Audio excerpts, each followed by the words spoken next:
Carly, Sige. go ha. Okay, okay.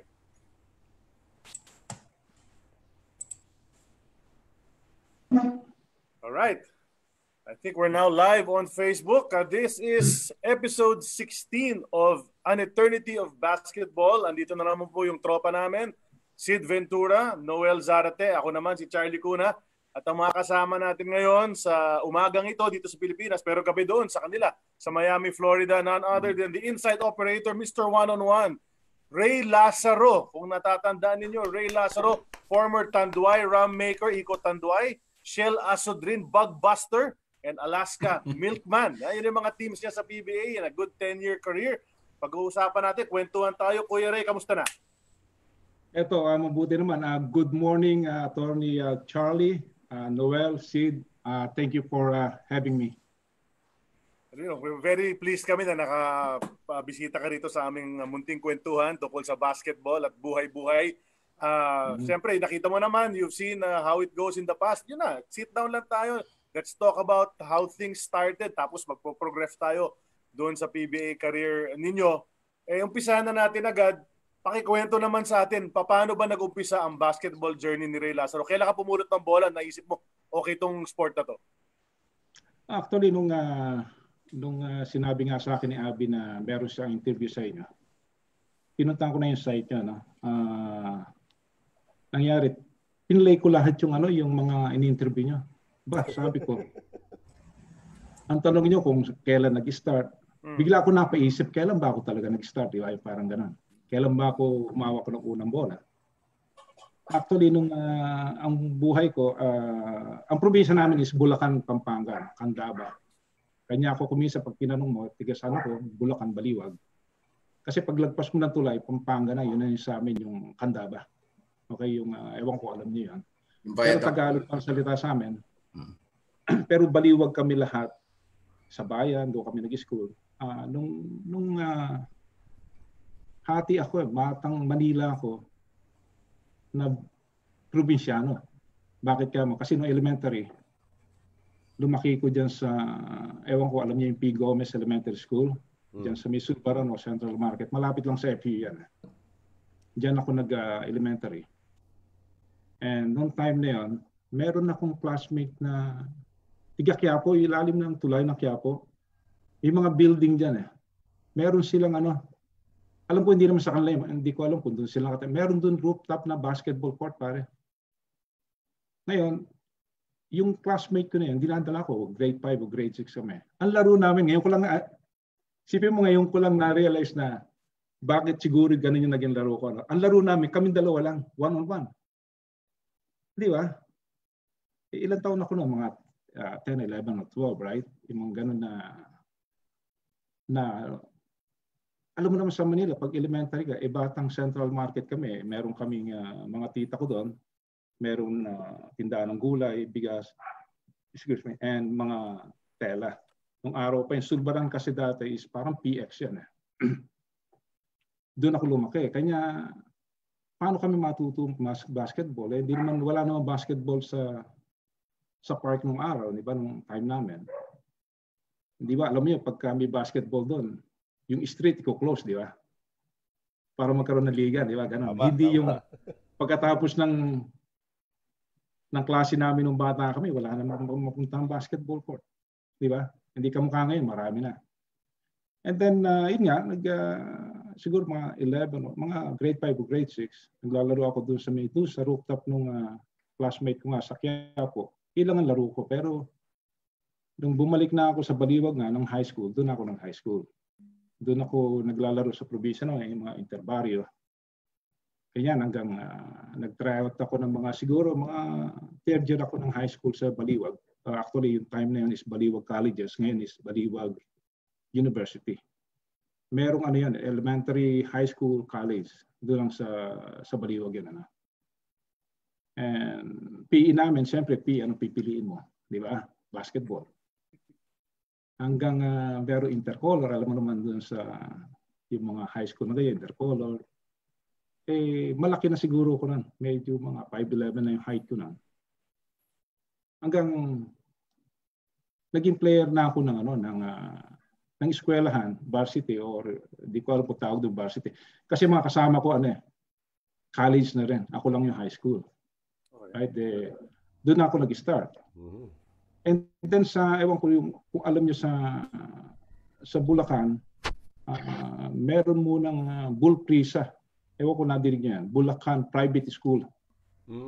Sa buong Bulacan. Parang elimination to sa palarong pambansa. Hindi muna. Bago palaro muna is yung Bulprisa muna. After Bulprisa, kung sino champion, i-represent mo yung Bulacan Private School nga doon sa Bulacan. Mga kalaban namin doon, yung mga State University, ganyan. And yung kukuha ng selection para player ng Bulacan, para lalaro naman sa Central Luzon. Clara pa tawag doon Central Luzon. Yung ganun ba, parang ang mga kalaban namin doon is mga Tarlac, Bulacan, Pampanga. Kung sino champion noon, iyon ang magre-represent naman sa palarong pambansa. Right? Tama ba yung... Tama. Regional.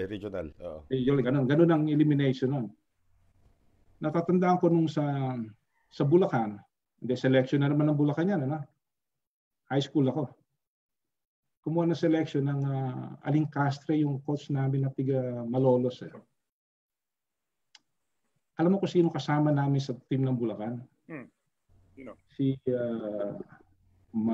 naglalaro na sa mga Samika na sila. Samika na sila. Ako lang yung galing na high school. Pero siyempre team kami ng Bulacan, naglalaro kami. Alam ko Sambales ang host noon. Tawag ito. Hindi naman ako nagagamit noon kasi mga kasabay ko na sila Marasigan yata, parang ganoon. Diba? Nung yung mas una sa akin, Asamika na sila. Paano ko magagamit, di ba? Puro asa university na malalaki sa Manila. Yung ganun lang ang And then after ng high school ko, bumalik na naman ako sa Manila. Kasi andun pa rin yung family ko, yung mga Lazaro family sa Manila. Ngayon, ito yung kwento kwento na sabi ko nga kay attorney, swerte yung ibang mga players na sa Manila, hindi kamukha namin na ang tawag doon self-supporting, parang ibig sabihin sarili kang kayod, sabi nga, di ba? Pagdating ko ng Manila, nag-tryout ako nag-tryout ako sa UE. May nagsama lang sa akin teacher ko sa PE din I think teacher ng PE ng Bulacan din, ng school namin, na nagtuturo rin sa UE. Nagtuturo lang, professor. May tryout doon, sinamahan ako. Natatandaan ko na mag-tryout ako dito sa UERM, di ba? Ang dyan, meron dyan gym dyan yung pinagpa-practice ng CRISP. Tryout ako si Alex Tan. Sila Alex Tan, mga player doon. Wala na sila Tito na, wala na yan. Paris, close na. Sabi sa akin, practice ka doon sa volleyball. Nag-practice ako isang araw. Pare, nilagnat ako Sabi ko, hindi ako pwedeng volleyball. Para daw sa isang taon, babarsity na ako. Sabi ko, ayoko na. Pasok ako sa FEU, na-close naman ako ng enrollment. Napasok ako ng MLQU. Kumuha ako ng engineering ng 1 SEM lang. And then after ng 1 SEM na yan, pumunta na ako sa FEU kasi meron akong uncle doon, na kapatid ng father ko, yung Rose Lazaro, na may mga kilala sa FEU. Nakapasok ako sa FEU ng 2nd SEM. And the same time, may intramurals na yan, yung 2nd SEM. Arts and Sciences ako. I think nag-champion kami, yung team namin, nag-champion ng Ang uncle ko rin, ang coach namin. Actually, yung league ng intramurals, hindi ako yung MVP Ang MVP yung engineering, pero 2nd place lang sila, kami champion. Ako yung MVP ng finals, parang gano'n. Sino yung MVP nun sa intrams? Hindi nag-tryout din sa FEU, hindi siya nakuha. Ngayon, after nun, siyempre, nunod yung mga varsity player ng FEU na, hindi pa sila coach, kami niya. parang may nakita ko yata sa gate, invited kami mag-tryout. Ito ba, di ba? Right. Invite kami na wala akong kasama na ano. Pare pag nagbihis kami ng uniforme, kami mga bago, tatago pa kami doon sa likod ng ano. Sa YMCA kami sa Manila. Tatago pa kami doon sa para sa bathroom. Kasi yung mga varsity ang iingay. Di ba, sigawan ng sigawan. Kami parang, diyan ka lang sa tabi. Di ba? Ngayon ko lang na-realize na sabi ko, yung time na yun, FPU, pinasok ko, di ba? Tryout ako sa FPU. Sipin mo FPU, defending champion, di ba? Ibig sabihin, pagta-tryout ka dun sa defending champion ng UAAP, di ba? Ngayon ko lang yun eh. Ngayon ko lang naisip na ganun pala. Di ba? Ganun pala yung kabigat yung papasukin ko. Right? Yeah. Parang bang ngayon saan ka magta-tryout? Ano sabi ko dito sa mga players dito? Kasi may nagpapaliga ako ng basketball dito. Pag nag-tryout ka, kung mag-tryout ng Ateneo o FPU, punta ka lang dyan sa mga yung UP kasi noon hindi pa malakas eh. Sabi ko sa mga UP. Hindi pa rin. Ay, dito naman, di ba? Sa number 3, number 4, di ba? O dyan sa UP o Adamson, di ba? Pasok ka dyan sa Ateneo, gusto mo Ateneo, hindi ka naman. Di ba? Hindi ka pa makuha o ganito. Ibig sabihin sa akin, is yung hindi ko alam nung time na yun, FPU yung papasukin ko, di ba? Hindi ko naiisip nung araw yan. Ngayon ko lang naisip eh. Sinabi ko kay Attorney Charlie, sabi ko, I think yung basketball is para sa akin dahil binigay sa akin ng Diyos yun dahil meron akong merong reason bakit, di ba? Parang ganun. Isipin mo, papasukin mo, di ba? Kung wala rin akong talent siguro, di ba? Isipin mo, try out lang kami. O sige. Tama-tama. Kami nila Etok at Dasalya, hindi kami nagkikita. Pagpasok ko sa FEU, di ba, umalis sila, Mika. Pasok ko na Mika, nag-PBA sila. Hindi kami laging solid meals din ako, di ba? Yung kwento nga ng isa pang maganda nangyari sa akin ng FEU UAP, first game, I think kalaban namin NU yata, parang ganun.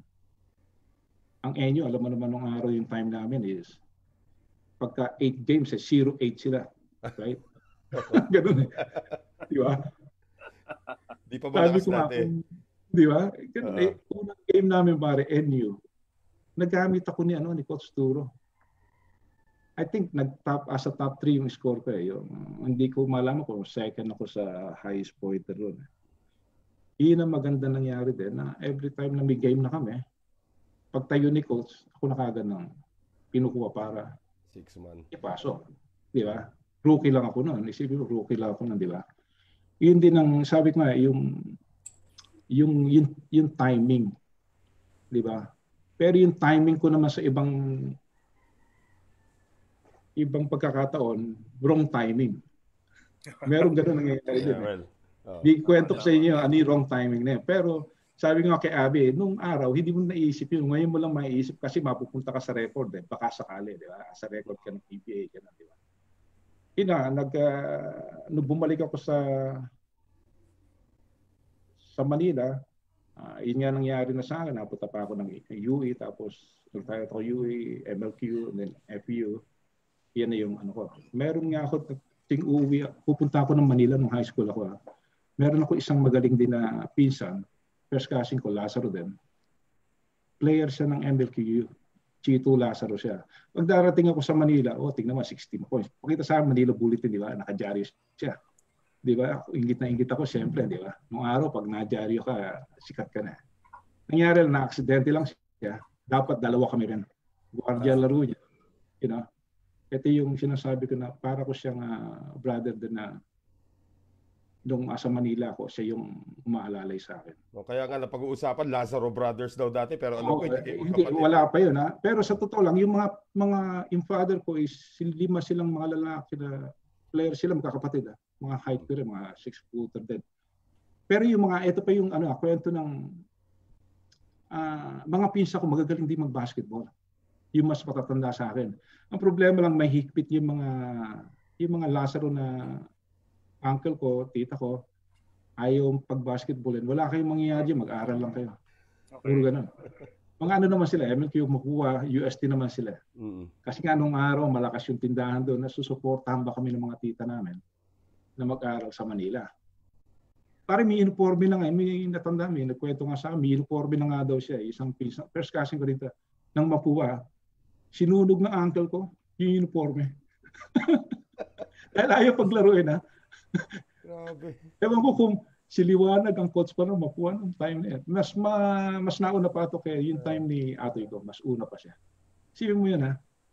Kasi nung time na yun, wala pang ano, di ba? Di pa kumikita yung... Pero nung time ko na, yung uncle ko na yun na sumunog ng uniforme, pari pagka doon ako nakatira sa kanila, excuse me, siya pa nagluluto ng pagkain sa akin. Oh, kumain ka muna bago ka mag-practice, ha? Bago na pa. Nabago na. Pero yung mga pisa ko magaling mag-basketball. Ray, sorry, for perspective, anong taong ka una naglaro sa FEU, sa UAAP? Para lang may idea. Oh, FEU 1977 ako. 77, tama. Hindi ko na rin inabot si Marte doon, eh. Wala na rin si Marte. Ang nawala nga pala no, si Marte, Anthony, at saka si Eto. Oh, sino bang sinong nandun, sino kakampi mo doon na umabot din ng PBA? Rad Pasco, Cristobal, Tama. I think yun lang ata, di ba? Sabay na nag-upcore yung mga yan, eh. Puro upcore ang ano yan. Wala na akong matanda na... Si Coach Turo yung coach ninyo, di ba, sa FEU at that time. Yung, Yes, di ba, bukod sa, di ba, nangyari nga yung first game mo, NU, ganda ng laro mo, mula noon, ginagamit ka palagi ni Coach Turo. Aside from that, parang, naging close kayo ni Coach Turo. Actually, yung... paano ba sasabihin close, Siyempre, yung mga nauna, yung mga nauna is close na rin kami. Talagang close din. Kanya lang hindi kamukha ng mga ibang nauna sa akin. Like De La Bay Cristobal, De La Pasco. Di ba? Mas sila.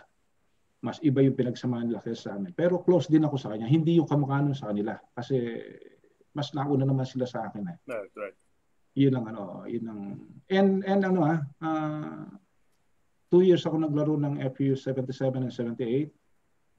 Dahil na naman sa UP na yan. Visit na UP na yan. Bakit na naman? Natatandaan ko pa yung pangalan na ito. Nangyari, meron kami isang player. Dalawang beses to. Isang player na Valerio na pangalan niya. Hindi siya ginagamit. Nagkataon yung eligibility niya is not I think kailangan muna siya mag-residence. Okay. Galing siya ng ibang school, di ba? Hindi kailangan galing ka ng ibang school, kailangan mag-residence ka muna bago ka makalaro. Pero hindi naman ginagamit, pare ko. 8-0 na kami, naging 0-8. Hindi, pero biro ko lang yun kay Dr. Meki. Yun ang noon eh. Kilala niyo yan. Aparicio Meki. Yes. Kaibigan ng tatay ko yan. Kanya namin kilala, siya yung ng UP. Yung representative. Siya yung ng UP nung time namin na yun. Pinotesta kayo? Lang yan Sino ba? Ikaw may tiga sa UP? Kaming tatlo, taga-UP. Kaming tatlo? Hindi. Pero rin dad ko kakilala siya, pero okay lang. Hindi. Sa amin, kanya ko lang naman, kasi nangyari, 2 taon ako, the same thing. The 1978, na-protesta na naman kami. Kasi nung 78, ginawa ni Turo, pero para kumita kami ng pera, di ba? Merong inter-government. Like yung Masagana 99, Bureau Plant. Kami Bureau Plant Industry, meron lang yung parang, yung mga government, Pinasok kami doon, yung parang 15:30 kami, mag-clock in ka lang, clock out. Para kumikita ba? Para empleyado kami. Okay. Bawal pala yun sa UAP. Oo nga. Yari na naman kami nun. Palagay ko. Yari na naman kami nun. Ganun na naman kami. Kaya dapat yung 2 years na yan, champion kami doon. Pero 0-8. Isipin mo, nag-champion lang ako sa FEU. Ewan ko kung alam niyo ito. Ang intercollegiate. 2 years. 77-78. Okay. 1977 sa Tacloban kami. Alam niyo kalaban namin ng UB. Okay. Quadless. Arnie. Southwestern, tatandaan ko pa ito. Tanduyan. Mga sikat Willie mga araw Tanduyan. yan. That's right. Sa Mika na sila nun, right? Yun yung mga sila Ramirez yata. Yan yung mga... Pero, eto hindi ba ang intercollegiate, may elimination sa Metro Manila, right? Tama? Right. Dalawa kukunin na team para i-represent yung NCR. Sa intercollegiate. Di ba? Magkalaban UAP NC, right? Hindi na nanalo sa amin Ateneo Lasar.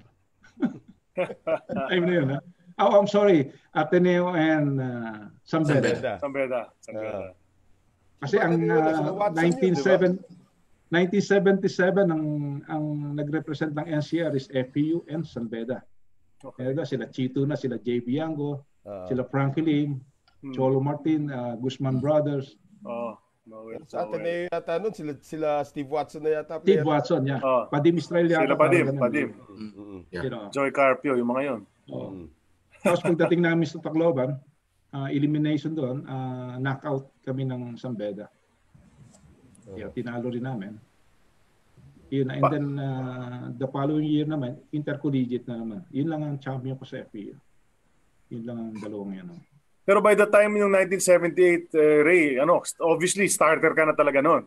Kasi 6th man ka, kamo nung 77. Starter ka na nung 78. Gumagawa ka na talaga noon. Okay na ako na. Kasi nung hindi naman kami ganun kahirap. Ang baon ko nga noon, pare, 45 pesos lang a week. Ibinibigay sa akin ng lola ko. Malaki yun, Hindi pa, may pamasahe pa ako ng Baliwag hanggang Manila. Ayun nga lang. Galing Baliwag pala. Hindi malaki yun. Hindi malaki yun. Sakto lang. 3 piso, 4 na piso na yun. Tapos ang FPU, natatandaan ko, 80 pesos a month. Uy. Right? Meron a month, 80 pesos. Oo. 77 yun. Pagdating ko ng 78, biglang solid meals. Pinatawag ko sa opisina nila. Yan, okay. Ray, sa school ka pa. Kasi nung araw, ganun bigyan ka namin allowance. Sa amin ka maglalaro kung gusto mo na mag-mika. Sabi ko, okay. Isipin mo from 45 pesos, 180 pesos a month, binigyan ako ng 500. Hindi ba? Sabi, ayos na. Parang dito ka sa amin maglalaro. Ganun nung araw Di ba? Sa school ko pa lang. I-equate lang natin, Kuya Ray, sa mga nanonood dito, mga bata, si 500, ano ba naman yan? Guys, katumbas dati ng dollar ang piso. Ganun kalaki. So, isipin niyo, $500 halos ang a week, ang month, ang kinikita ni Ray Lazaro noon. Para hindi ko masyadong yung sinasabi ko lang na ini-equate ko lang yung pera nung panahon na yun. Sinasabi siguro ng mga bata ngayon, ano ba yung 500 pesos a month na yan? A day nga lang binibigay sa amin yan minsan. Hindi, nung time na yon yung dollar at saka peso halos dikit. So parang kumikita ka noon ng $500 a month. I think mga dollar lang yata na, 1:2, parang gano'n. Parang gano'n. Halos. Parang gano'n lang yata. So sabihin mo na $250 ang... $250 pa rin yun. Estudyante yan. Pero hindi mo maano yung time, yung nung equivalent ng dollar at saka peso. Kasi nung time namin na yan, isipin mo, ano ba yung piso? Kada practice namin, yun, allowance namin. Piso Yun ang binibigay ng school. Kada practice mo, may piso ka. Magkano lang pamasahe nun, di ba? 25 cents lang yata. Wala. Grabe, no? Yun ang problema nga nung pag-uwi ako. Dati, di ba? Magkano lang pag nagpabalik ka sa hotel, nagda-drive ka, magkano? 5 pesos, di ba? Ngayon, sabi ko nga, magkano ba ngayon? Di ba? Baka bigyan mo ng 50, ibato pa sa'yo, di ba? Babalik na lang sa'yo, no? Oo. Pero yung time na yun is, mapunta tayo dun sa sinasabi nga na iba, Ray, mga players ngayon, million, di ba? Million ng ano. Sabi ko nung time na amateur ako, meron na akong Toyota Leadback na. Magkano yan? 69,000 bago. Sipin mo. 69,000, I think 1980.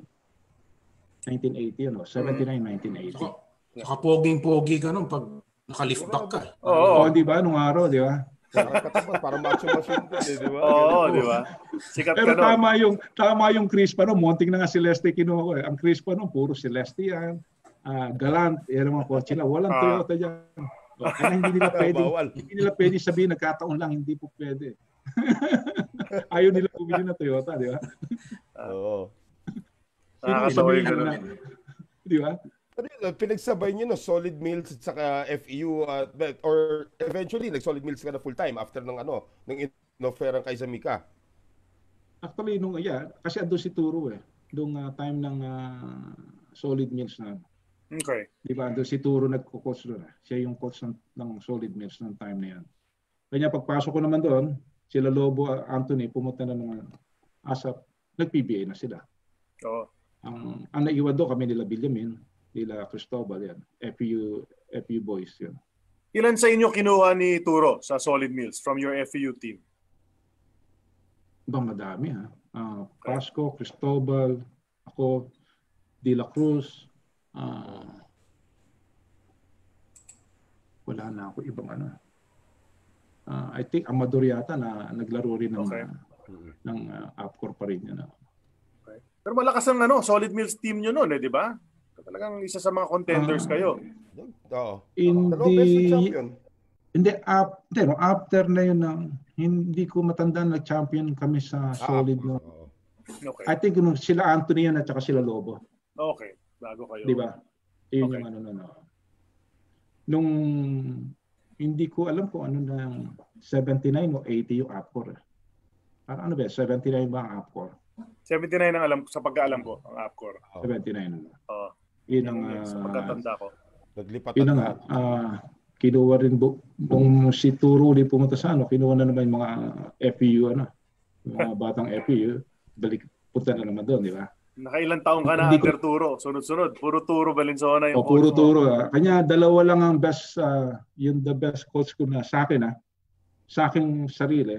Dalawa lang ang pinakamagaling na coach para sa akin sa PBA. Actually, yung nag-coach na sa Pilipinas. Siyempre, sa amateur, yung Turo yan, di ba? Pagdating naman ng PBA, iba naman yan. Si Freddy Webb naman yan. Number 1 sa akin yung dalawang yan. Number 1 sa amateur, number 1 sa PBA. Bakit ka mo? Sila yung nagbigay sa akin ng paano naging pamilya ko, mga kapatid ko, mga pamilya ko rito, paano kami napunta sa ganitong sitwasyon. Di ba? Okay. Sabi nga ni Freddy, hindi, ako nga may utang na loob sa'yo. Hindi totoo yan. Hindi ko lang masabi, Coach, wag na akong bulahin. Totoo yun. Pero yun nga, sabi ko nga, malaking pasasalamat ko din sa dalawa dahil isipin mo, Ray Lazaro hindi naman kilala tsaka wala naman akong padrino noon di ba? Para lang bagas na naglalakad ka sa kalye, kinursunada ka lang, di ba? Laro dito. So, yung experience mo in the Mikaa, kamusta naman yun? I mean, maganda naman yung laro ninyo kahit pa paano. Well, kung hindi nag-champion ng solid meals, kahit pa paano, palag naman yung team na yun. Pero yung pumasok yung Upcore, yun. Ibang kwento na yun. Dahil medyo powerhouse talaga yun. Grabe, Upcore. Oh, yeah. Upcore is, hindi ba sabi nga, Cinderella. Kami yata yung sa Mika, hindi ko lang Cinderella team, di ba? Pagpasok, champion ka agad. Di ba? Tatandaan niyo, pero every puro champion kami. Sino tumalo sa amin? Alam ba niya? Hindi. NCC. Okay. NCC. Di ba? Ilang tumalo. Okay. After na kami tinalo, ano nangyari sa Mika? Nawala yung Mika. Nawala. Di ba? Pero isipin tuloy na nawala. Eto nung naglalaro pa ako sa Upcore, na malapit na kaming baga hilog na kami, pang PBA na kami. May parang balita namin ang Herdis Group nga magtatayo, papasok sa PBA. Actually, naano ko doon, Caterpillar nga yung team na namin pangalan. Ewan ko yung heavy equipment dyan sa dati, andyan sa di ba Makati? Tama. Andyan yan dati yung yun ang dadali namin. Isipin mo yung may practice game kami ng Crispa, tinatalo namin.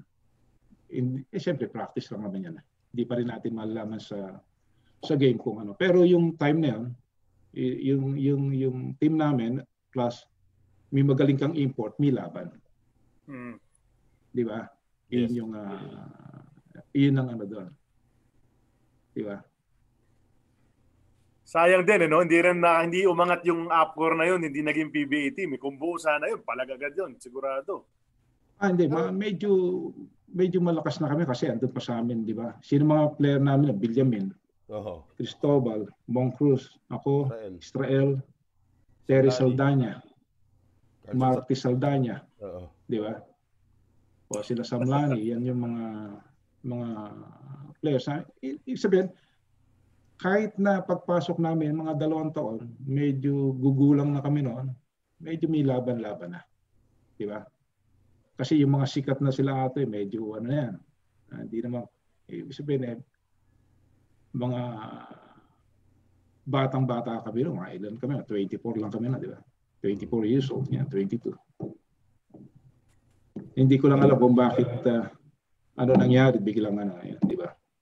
Well, nung tumupi nga yung Upcore, kanya-kanya na kayong biyahe sa PBA. Nabanggit mo nga, yung 4 na nag-crispa, si Moncruz, Cristobal, Israel at saka Villamin, nag-crispa naman. Tapos yung sila Samlani, nag-UTEX. Tapos kayong dalawa ni Zal de la Tosa ang nalipat sa Ikot Anduay. Reunion na naman kayo ni tama, Freddy Webb, ano? Yung kumuha sa inyo noon or ano?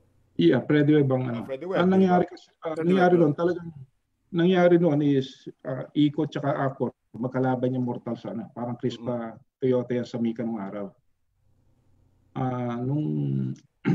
Nung 1979 na ABC pa ang tawag doon, di ba? Asian Basketball Confederation. Championship. Right. I think that's Nagoya, Japan. Hindi ko din tinatanong kay Charlie, paano si Freddy Webb naging coach, di ba? Upcore laging champion, right? Champion kami ng champion. Pero siguro, nung before noon, ang Iko yata nag-champion. Siya yung naging coach namin. And then, nung sa Japan, lagi gamit niya ako. And then, nung pauwi na kami, tinawag niya ako pinatabi niya ako sa aeroplano nung pauwi na. Sabi niya, pag nag-PBA ka, just let me know. Sabi niya gano'n sa akin. Sabi ko, okay lang, coach. Di ba? Yun lang. And then, eto na nga, nung madisban ng actually ang Upcore at saka wala nang Mika noon, di ba? Sabay yun hinahanap na ako ni Freddy Webb. Actually, pero yung Toyota rin noon, nag-ano rin sa akin. Yun ang gusto kong pag-usapan sa akin. Kasi dumapit din si Toyota sa inyo nung time na yun. At muntikan na kayo pumirma sa Toyota. That would have changed everything, of course, Kuya Ray. Sa akin, malaki yung pagbaba. Kasi isipin mo, mapunta ako sa Toyota, di ba? Isipin mo kung ako yung mapunta sa Toyota, anong kalalagyan ko doon? Baka after 2 years o 3 years, wala na ako. Napaganda lang sa akin, ang sabi nga, di ba sabi ko nga sa inyo kanina, napapaganda ko, and then kanya lang, doon sa isang, kung pumunta ako sa Toyota, may champion ako, di ba? Ilang champion ako doon, di ba? 2 years. 3 champion o 2, di ba? Ano mangyayari? Champion lang, pero hindi ka naman ginagamit. Sino andun? Tuatles, Fernandez, di ba? Abby King. Yan yung Abby King. Isipin mo, tapos may import pa. Paano kung gagamitin, di ba? Lorenzo pa yata sila nun eh. Ano nangyari doon sa Nakita mo yung nangyari sa Crispa, right? Sila Yoyoy, siyempre, ang starting dyan na si David, di ba? Pamalit lang sila by Cristobal o Moncruz. Ano nangyari kay Moncruz, di ba? Kung si Moncruz naglaro sa ibang team, baka lumabas yung laro niya. Tama. Doon talaga hindi siya nagamit. Isipin mo, sa Upcore noon, siya yung namin, number 1 namin na players. Malalaman ko na sa sweldo pa lang, parang kalahati na nga kami. Pero swerte ko sa PBA naman, magaling yung naging agent ko. Sino? Hindi pa uso agent to, Alam mo sino agent ko? Freddy Webb. Galing di ba? Kasi nung kinuha niya ako, pumunta kami doon sa office. Siya yung kumakausap kay manager pa noon si Mr. Bilbao, di ba? Panduay noon. Si Jesus. Siya yung lakas-pasok sa office. Eh, hindi naman ako marunong mag-Spanish, di ba? Silang dalawa nag-uusap ng Spanish. Di ba? Galing Sa nag-broker para sa iyo. Tsaka sabi ko rin, ito pa yung sabi ko nga dahil sa inyo, na nababalikan ko yung ano nangyari sa akin noon, di ba? Eh, dati wala na tapos na yan sa akin, tapos na yan. Wala na. Hindi ko na iniisip. Yung time na kinuha kami, hindi ko alam nga pala, baka pwede nyo kung i-reso yung, sila JB Yango ba is 81, pumasok na. Start ng 81. Parang 82 yata si JB. And sabay sila ni Frankie Lim. Sabay sila ni Frankie. 82. Ganito nangyari. Kanya ako natanong, 81, pumasok na ako. October. That's right. Sabi ni Freddy sa akin, Ray. Sabi sa akin, Ray, halika, laro ka na. October, November, December, sabi niya, may 3 months ka, bibigyan ka pa namin ng 13 months. Right? Pera na ito. Inisip ko, pera na yan, di ba? Kasi wala naman akong sweldo ng mangyayari kasi wala na yung Upcore, di ba? Sabi ko, okay, calls. Pero ngayon, pagka na-realize mo ngayon, siyempre, ngayon, maisip mo lang. Sabi ko nga kay attorney, kung nagsabay-sabay kami na nila Benjamin, nila Cristobal, Padim Mistral, Upcore, ang magkakalaban sa Rookie of the Year, puro Upcore. And ang Iko, di ba? And Frank Lim and JB Yango. Sipin mo magkakalaban sa Rookie of the Year. Ako, Marty Saldaña, Cristobal, Benjamin. Right? Sino pa? Terry Saldaña. Terry Saldaña. Di ba? Ganda sana ng bakbakan. Di ba? Ricky Relosa. Tingnan ko nga yung statistic Noong time naman na yung kasi 1982, gamit na rin ako ng Tanduay noon. Oo. Gamit na ako noon. Paborito talaga ako nung tatay ko na yan. Tatay na. Hindi, pero Ray, nung 1981, di ba, naglalaban na ng Rookie of the Year, nabanggit mo rin lang naman, dikit din na laban yun ni Cho Season noon. Na hindi mo lang na-overtake si Cho Season noon sa Rookie of the Year. Pero dahil sa dulo lang siya Hindi, dulo lang nga siya pumasok October siya pumasok pero humabol. Dumikit yung laban. Diba? Kasi okay, na ako noon, ginagamit na ako talaga noon. Hindi ko alam kung yung conference na yun is all Filipino or kanya hindi na ako kasama doon sa Rookie of the Year kasi 3 months lang ako. Di ba? Pero kung nasabay ako kila noong 1982, may laban lang. Hindi ko nasasabing tatalunin ko si Mate. Ibig sabihin, tinignan ko yung statistic Madikit lang kami. Kung number 9 siya, number 10 ako. Number 9 ako, number 10 siya. Noong time na yun. Okay. Di ba? Ray, atras ako. Sige, Sid. Hindi. Point out ko lang na yung Upcore team na yun, kalahati yata pumasok nung kalagitnaan na 81 kasama ka doon din. Yung iba, inumpisahan nila start ng 82 season. Kaya yung ibang pumasok ng 81 hindi na alanganin sila. So wala silang na Rookie of the Year na race. That's right. Kaya kasama ka doon. Yeah. Hindi na kung siguro nag-start kami nila JB Yango at nila Frankie ng 81. Maganda rin yung laban namin kay Season, di ba? Pero yung ito maganda nga kung yung 82 sabay-sabay kami, yun ang magandang laban. Di ba? Kasi nung time namin sa Upcore nung 81, I think si Marte hindi naglalaro nun Para asa injury list siya nun nung time na yan. Di ba sabi nga niya is pinatawag siya noong 1982 para maglaro saan ba siya naglaro? San Miguel? San Miguel Gagan. Yes, San Miguel. Di ba kay Tommy Manotok sabi niya, nadinig ko yung ano niya.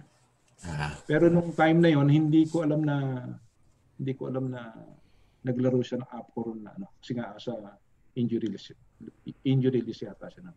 Ito rin pala may nagsabi ngayon sa Facebook feed natin. Well, so binabati natin lahat ng mga nanonood ngayon sa Facebook Live. Si Carlo Bernarte pointed out na 2 conferences lang yung 1981 kasi nagka-SEA Games Yes. SEA Games. Kaya may laban talaga kahit 1 conference ka lang sana noon. Palag ka talaga noon Kaso yun na nga bumitin dahil kulang yung games mo. Anyway, aside from that, nanonood si Abby King, si Andy De Guzman, nanonood ngayon. Kinakamusta ka, Ray? Tsaka maraming ibang mga kaibigan natin, sila Boy at Season, sila Malu Aquino, nanonood ngayon. So yun, welcome to everybody. Pero atras ako ng konti, Ray. Nabanggit mo kasi kanina yung NCC. Tinalo kayo noong nasa Mikaka. Di ba kasama ka dapat dun sa initial pool na kinukuha ng mga NCC rin? Actually, ang kwento diyan sa siguro maraming ang hindi nakakaalam, no? Ang unang player talaga diyan is kami, Iko. Actually, na sinabi lang ni Ricky, kasama pala siya doon, Ricky Rilosa. Ang dapat magkakasama, Ricky Rilosa. Yung ibang team ang muna sabihin ko, Ricky, alam po, Bokyo, Joel Banal, JB Yango, Frankie Lim. Tapos kami, Apcor. Okay. Ako, si Benjamin, Cristobal, Moncruz, Padim Israel. Yun ang natatandaan ko na dapat tama si Ricky. Nung nag-champion kami, the next day may practice kami dapat ng NCC, tama? NCC, di ba? Hindi kami yata dumating doon sa practice. Medyo kino-question kami.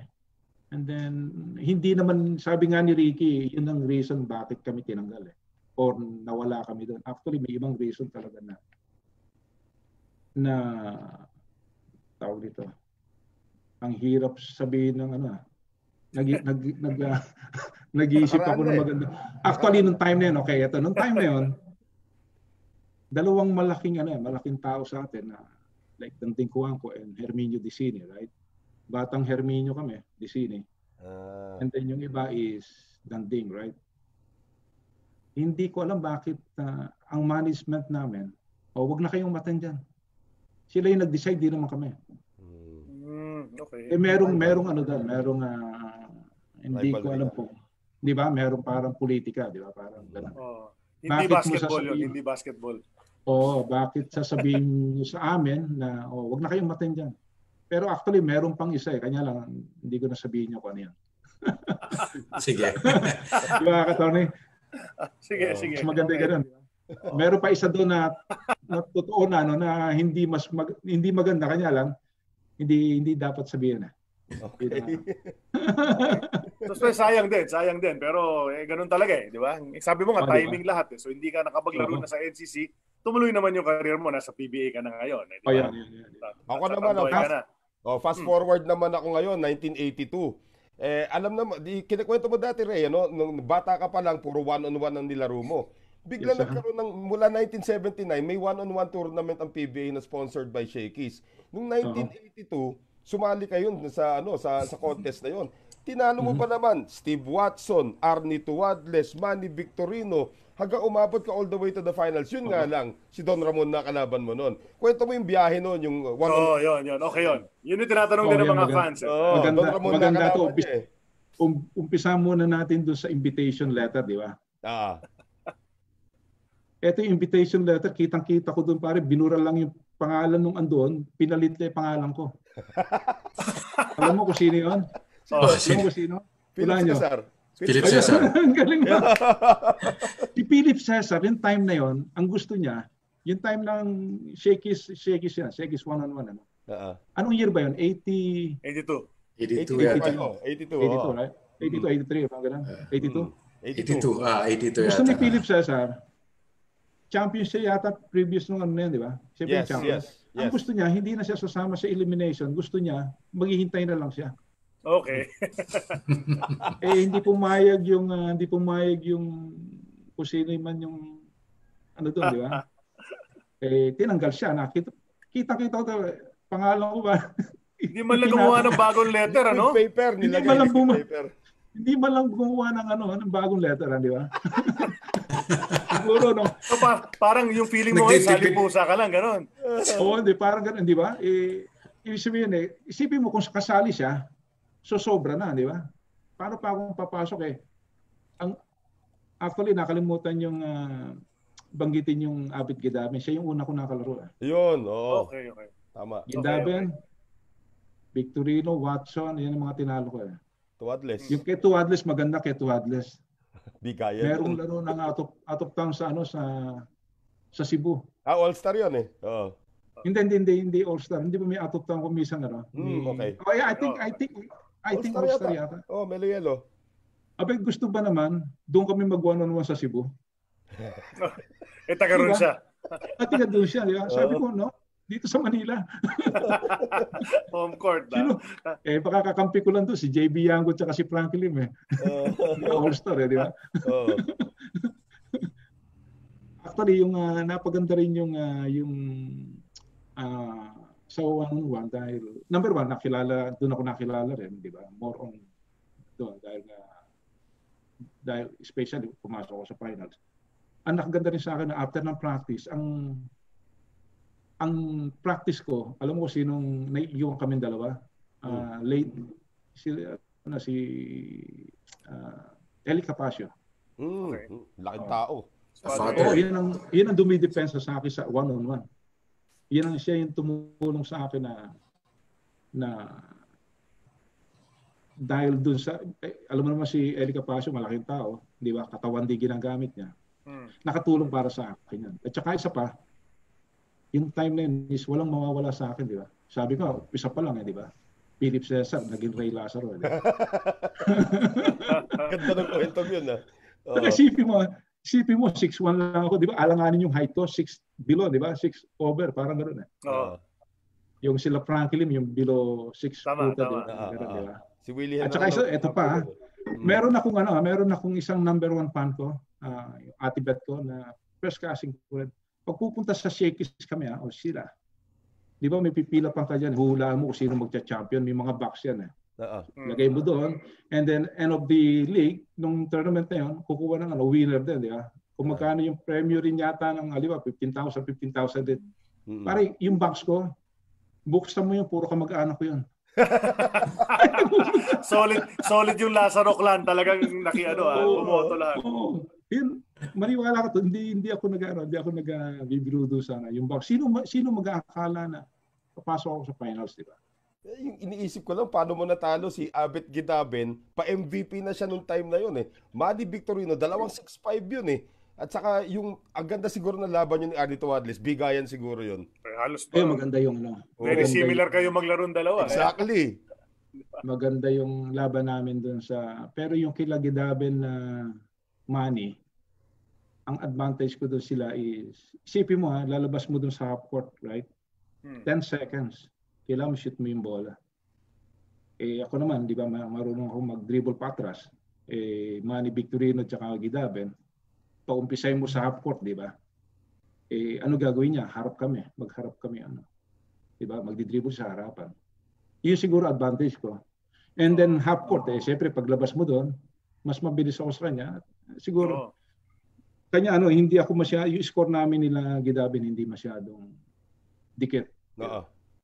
Yun ang kamukha nila Steve Watson naman, di naman si Steve laro niya puro labas, di ba? Yung isa anong naging final score nung yung kayo ni Mon? Actually, dikit lang, diba? Parang 12-16, parang gano'n eh. Actually, lamang ako sa kanya nung the first lamang ako sa kanya eh. Alam mo naman ng 1-on-1, hanggang nasi-shoot mo sa bola, hanggang nag-error ako o napunta sa kanya bola, ayun, sunod-sunod na. Napako na ako sa 12, yun eh. Ganon. Okay lang. Wala namang shame in losing to Ramon Fernandez, di ba? Yes, of course. Di ba, Charlie? Di ba? Don Ramon yan eh. Ilang minutes yung game noon, Kuya Ray? I think 2 minutes yata. 2 minutes? Hindi ko maaw, 2 or 3. Pero 10 seconds 10 seconds. 10 seconds sa clock Bilis. Oo, 10 seconds. Para boxing yun. Kapagod din yun, Yun ang attorney. Yes. Meron akong tinanong kay Abe. Yung sinasabi ko yung All-Star Game, Super Games pala yun, sabi ni Abe, Super Games. Yung kay Caduroy Valencia, 1979, 1980. Alam mo ngayon ko na sinabi ni Abe kung sino yung mga athletes kasi and mga artista. Ang alam ko, nanalo kami doon, Tago Park, kakampi ko, Vic Vargas. Ang PBA, natatandaan ko PBA. Ang lakas nun. Oo, di ba? Kalaban namin, sabi ni Abby King, hindi, tinalo nyo kami. Sabi ni Abby King. Ang PBA noon, si Mon Fernandez, Abby King, Yoyong Martires, hindi ko matandaan kung ando si Freddy Weber. Palagi ko, Hindi na siguro kasi hindi naman siya player o baka sa artista siya. No? Oo. Pero yung mga, ngayon ko sinabi ni Abby, ngayon ko naalala, sila Lydia De Vega andun din. Okay. Lydia De Vega, sila sino yung sikat na soccer player ng or football player ng Gutierrez ba yun? Hindi ko Tonton parang pero sikat ng araw eh. Okay. Anyway, ang laro namin doon is track and field, high jump, yan yung ano. And then, kino-question ko rin. Ngayon ko naisip, bakit nga pala ako nasama doon? Di ba? Andiyan naman sila Frankie Lim, JB, Mon Cruz. Di ba yung time na yan? Ba sabi ko, nagbiro nga ako, wala naman akong kaibigang si sports writer Di ba, Tony? Di ba? Nasama kayo. At least nakuha mo doon, puro artista pa yon. Oo. Puro artista yung mga doon. Tsaka yung mga top, dalawa lang kami sa amateur, si Banal at saka ako. Kami dalawa ni Banal. Ito, may sumagot na sa Facebook, Tonyo Gutierrez. Yung football. Tonyo Gutierrez. Pare, sikat nung araw yun. Sikat nung araw yun. Yun nga yung mga kasama namin noon. And yung nga pala, yung pagkatapos ng naglaro rin nga pala ako sa Manila, team ng Manila. Tandaan ko na ang mga teammate namin, yung of course Apcor, I think Solid Mills or Apcor, Alex Clarino. Ang manager nga namin, pare big time kami noon, ang manager namin noon, Bagatsing. Diba? Kami lang yata ang player ng basketball, player ng Manila nag-aeroplano Iba di ba? Magayan de Oro. Okay din Ray, after nung 1982 na-establish ka na as a one-on-one player, biglang moving forward, na-establish ka rin as an enforcer. Ewan ko kung dahil kakampi mo si Eli Capasio at saka si Vic Sanchez na naging parang, kumbaga, nauna pa kayo sa Bad Boys ng Detroit. Kayo daw talaga yung mga enforcers nung panahon na yon. Pero yung case mo kasi, Ray, magaling ka rin sa opensa, pero pagdating sa depensa, siga ka rin. So, kwento mo naman yung transition nung nasa PBA ka na, biglang naging known ka as a very rugged defender. Ewan ko kung siguro ewan ko na bata pa si Attorney Charlie noon Mon Fernandez yan, di ba?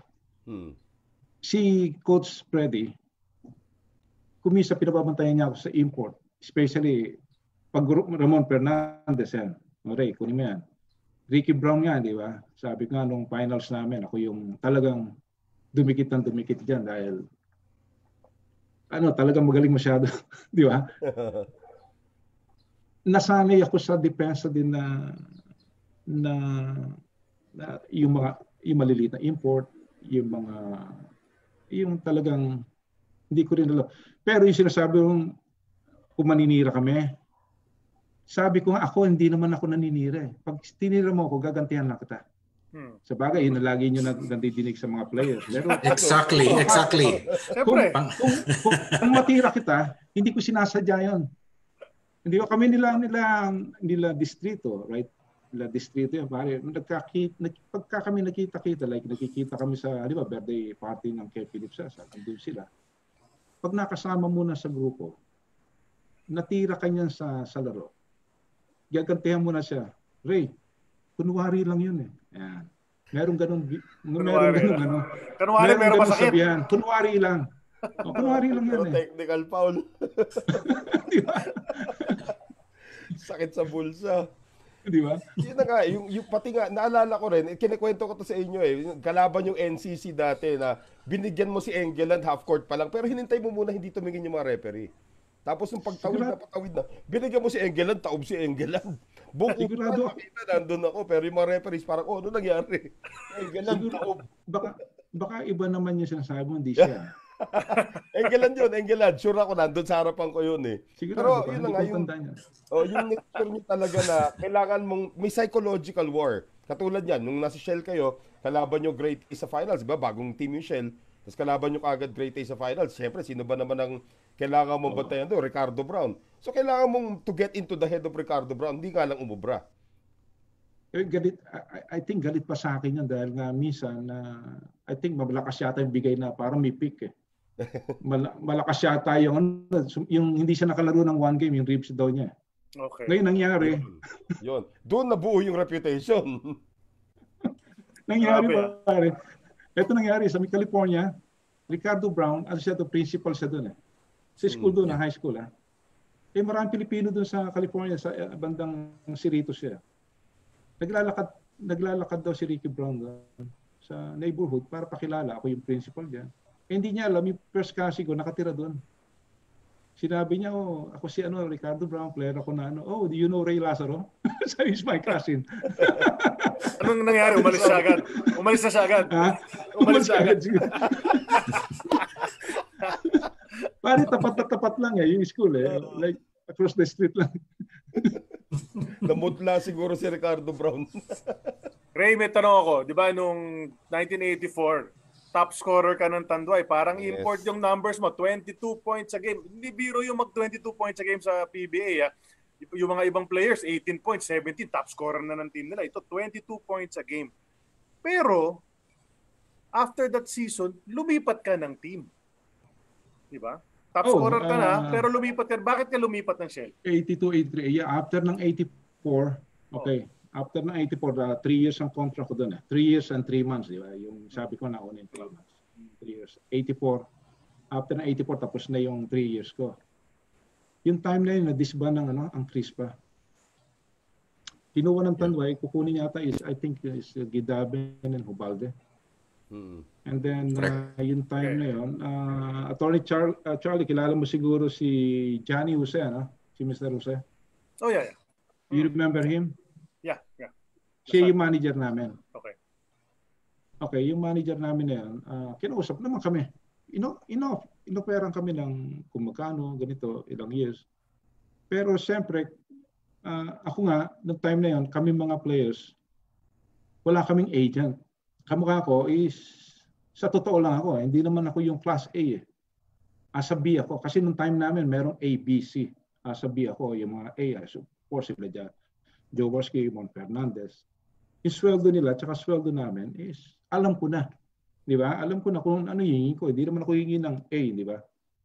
Pero kung ikaw, A, B ako, kung ang sweldo mo is, for example, 1,000, eh, unfair naman sa akin para bigyan mo ako ng 500, right? Ganoon nangyari sa akin. Sabi ko dun sa manager namin, ay kung bibigyan mo ako ng kalahati ng kay Gidaben, kung 20 points at 10 points lang ako. Parang naasar yata sa akin. Parang gano'n. Okay. Nagkataon naman yung time na yon is ang Shell, pumasok na sa PBA. Eto na naman, Fred Webb na naman ang coach, di ba? Yun. Yun. Yun, di ba? And then yung time na yon, nung after ng Tanduay na hindi na nga ako pipirma, dahil di ako pumayag dun sa, parang ayaw na rin sa akin ni Mr. Jose dahil hindi niya siguro type yung pangalan ko dun sa team na yan. Meron reason din. Meron akong behind nung ano na yan. Meron din reason kanya. Hindi ko rin pwedeng sabihin sa inyo kung bakit. Pero malaking tawag nito. Malaking personal, parang ganun ba? Okay. Ang siguro bayan na kita, patating naman sila Gidaben, yung Balde, di ba? Okay. Nung kinukuha ko na Shell, and then hindi ko alam kung bakit may nagpapunta sa akin para makipag-meeting ako kay Coach Jaworski. Nag-meeting kami sa Makati. Oo. Makati hindi ko matanda kung saan sa building Okay na kami. Ito yung ilang taong ka, ito yung makukuha mo monthly, ito yung signing bonus namin para malaman ng iba. Ang signing bonus is kung 30,000 ka, kung gusto mo advance yung 15,000, yung 15,000 for 3 years, iyon yung signing bonus mo. Ang sweldo mo lang 15,000. Hindi yung signing bonus is yun sa amin ewan ko yung iba. Yung 30 plus signing bonus, hindi gano'n. Anyway, yung kay Jaworski is gano'n na nga, okay na. Sabi niya, kausapin mo si Freddy Webb. Kasi yung pangalan mo andun sa Shell. Sabi ko, okay. Punta ako kay Freddy sa Chicks to Chicks pa noon Hindi ko alam anong channel yung punta pa ako. Channel Nagtitaping 12 pare. yun, channel 12. Nagtitaping pa siya. No? And then, nung nagtitaping na yun, sinabi ko sa kanya, Coach, bigay mo na ako kay Ginebra. Kay Coach Ginebra. I think, tama, Ginebra. Sabi niya, hindi, sa akin ka. Ayoko dyan. Sabi ko, hindi mo ako magagamit kasi andyan si Adornado. Yun ang sabi ko sa kanya. Sabi niya sa akin, ako bahala sa'yo. Pagkasabi niya gano'n, ibig sabihin, ayaw na niya ako bigay, di ba? Ayun, doon na nangyari. Nag-stay na naman kami sa kanya. Nag-stay na naman ako sa kanya. Iyon ang kanya nga sinabi ko sa inyo yung napaganda sa akin, yung karir ko dahil sa kanya. Kung pumunta ako sa Ginebra, dalawa lang yun eh. Mas sumikat ako or matapos ang karir ko ng mabilis. Di ba? At least dito kay Freddy Webb, kabisado na niya ako. Kasi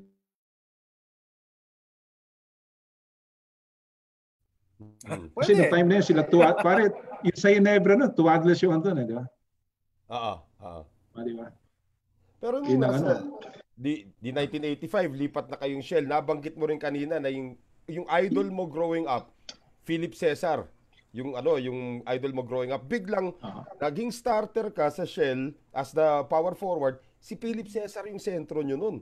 Actually, lakas ng team din na yun sa starting unit nyo sa Shell noong time na yun. What was it like, Ray, na finally, childhood hero mo, nakakalaban mo nga dati, pero ngayon, magkakampi na kayo. At saka naging close din kayo pagkatapos. Yeah. Maganda nga yung doon mo makikilala yung pagkatao ng tao, hindi lang yung kung paano siya maglaro, di ba? Yung mga players naman, lahat ng kami mga players, kilala mo lang nyo sila, sa court, di ba? Kamukha ng iba dyan, sabi mo nga. Hindi ko naman sinasabing salbahe ko sa labas, pero sa basketball court, medyo salbahe ko, di ba? Hindi yan sila. Yung mga ibang salbahe doon, di ba? Yung iba naman mababait doon sa court, pagdating sa labas, balik-karan, di ba? Di ba? Baliktad, tama, di ba? Yung kay Philip Cesar, di ba? Sabi ko kasi nung araw na nanonood ako na wala pang kuryente ng time sa amin, Crispa Toyota, maglalakad kami na 2 kilometro, maparid lang namin Crispa Toyota, di ba? Tapos ngayon magiging teammate ko pa, yun ang sinasabi ko sa inyo kanina. Pag naka-teammate mo pala yung paborito mong player, di ba? Hindi, sa akin is parang hindi pumasok sa isip ko na wow, yung gano'n. Para bang regular lang na tsaka makikilala mo yung tao. Si Philip Cesar pala is, in fairness na sa iba na ganito, si Philip Cesar is magaling makisama.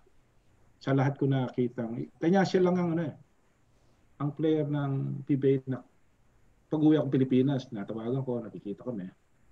Siya lang. Wala nang iba kasi ako nga, lagi akong kamag-anak ko yung kaibigan ko tsaka yung mga kaibigan ko pa nung college. Kanya siguro napaganda rin yung dahil kami mga close, kami mga magpipinsan, hindi nagtutulungan kami hanggang nakuha ko yun. Siguro. And Philip Cesar is, balik tayo kay Philip Cesar, is magaling siyang makisama. Na sabi ko nga sa iyo, paglalabas kami, di ba? Pag ang bill namin 1,000, sige na, tama na 250 ka na lang. Sagot ko na yung ganyan, malaki na may sweldo ko, di ba? No. Yung ibang mas malaki sweldo sa akin, sabi, bato yan. Hindi nga maglabas ng pera, di ba? Pero siya, doon mo makikita yung di ba? Doon mo makikita yung marunong makisama. Di ba? Hindi lang nila na, hindi lang nila nakakausap. Tsaka pag inimbitahan mo si Philip sa probisa namin, sama lang siya, wala siyang walang pa-star-star yan. Ayan. Naalala ko yung starting lineup nyo rin kasi sa Shell na yun. At saka All-Filipino Championship pa kayo umabot. Bernie Fabiosa, By Cristobal. Yan yung backcourt nyo. Tapos forwards kayong dalawa ni Bogs Adornado. Tapos Philip Cesar. Talagang nadala ng malayo ni Coach Freddy at until the finals. Yun nga lang. Crispa nga Great taste nga lang kaagad. Na palakas din. Noong time yung MVP pa yun ni Ricardo Brown. So yun, kwento mo naman yung laban yung first finals appearance mo kasi hindi po nalalaman na marami si Ray, hindi nakatikim ng championship sa PBA. That's probably the closest na nakakuha mo yung championship noong 1985 nung nasa Shell kayo. Actually, nung finals ng Great Taste and Shell is talagang super lakas din yung kalaban namin. Oo. Abby King, Brown, Victorino, di ba? Yung si Alor, ewan ko si Franklin kung andun pa. Injured si Franklin. Franklin. Chito was straight days pa, 85. Malakas sila and talagang sabi ko nga pare, dinidepensa ko tawag ko si Ricky Brown. Nagpapasuntok na, gusto ko suntukin na ako para para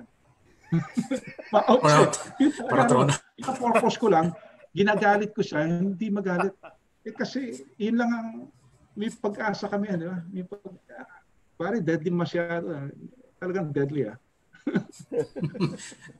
sabi nga ni Ronnie Magsanok nung Friday, pag si Ricky Brown daw, nakatingin pa rin daw siya kay Ricky, nakatira na daw Oo nga. Nakashoot na si Ricky Brown. Nakashoot na raw kay Ricky Brown. Ganun daw kabilis tumira mahirap kay Ricky Brown, may 3 points na and then meron pa siyang pumapasok pa sa loob. Yun ang mahirap depensa. Tsaka hindi napipikon, di ba? Hindi nga napipikon, sabi nga ng iba Ay naku, hindi napipikon. Sabi ko nga, ang daming pagkahaliwa, may screen siya sa akin. Talaga sasagasaan ko siya. Ganun. Para magalit lang. Wala. Hindi ikaw na yung nagagalit. Hindi siya. Nagagalit. Ano ba naman to? Nagagalit to. Pero yun, alam mo naman, kasama ko minsan, hindi naman dahil tinitira ko siya or talagang binibigyan ko ng hard pick na talaga, is hindi para yun ang kumisan gusto mong gumawa ng parang para manalo kayo, pero hindi namin intensyon talagang yung baldahin siya gano'n. Lang, hindi naman para ba mapikong ka lang. Alam mo naman kumisan pag napikong ka, di ba? Talo ka.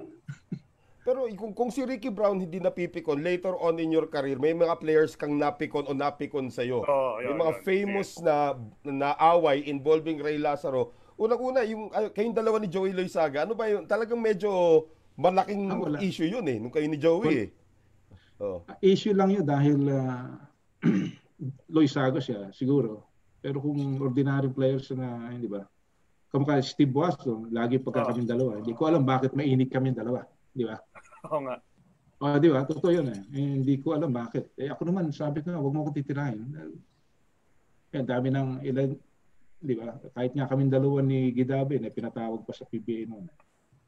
Sabi ko sa kanila naman, sinasabi ko, okay, tingnan niyo yung video, di ba? Tinira niya ako Di ba?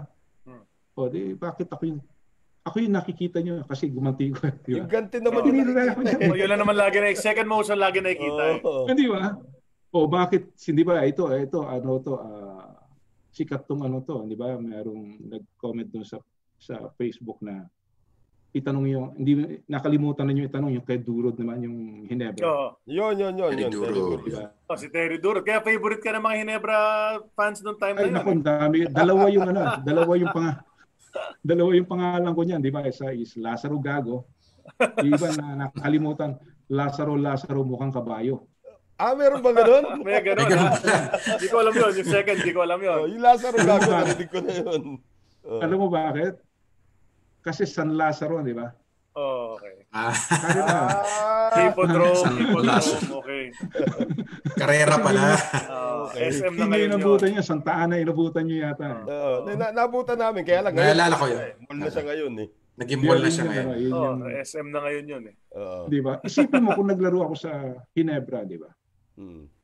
Anong ko ako? Ano yung laro ko? Di ba? Hindi, ano yun? Iba na yung chant nila, we still love you, Lazaro. Kasi pasok ka doon sa 3.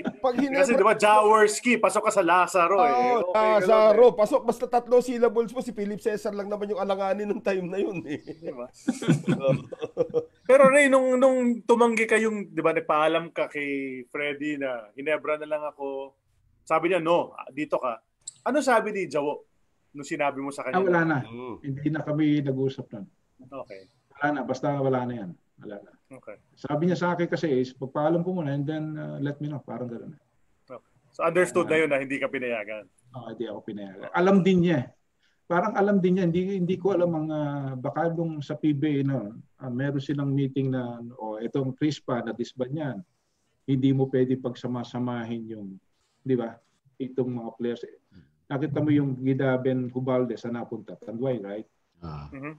Yeah. Sino pa ba sila? Villamin, Manila Beer, di ba? Manila Beer yata muna. Oh. Yeah, Manila Yes. Beer. Yeah. Ang napunta sa Shell kasi bagong team. Gida, Philip, Adornado, Fabiosa, Bye. Atoy ko. si Bay. Yan. Ay, hindi. Atoy ko pala Manila Beer, ano? Manila Beer para, sorry. Di ba, pinaghiwa-hiwalay sila. Pero sa akin naman, kung nag-sign ako sa Tanduay, andun pa rin ako. Yeah. Siguro nung hindi ako mag-sign, sinabi, eto si Ray, kunin na niya, di ba? Sa amin na si ano. Parang gano'n.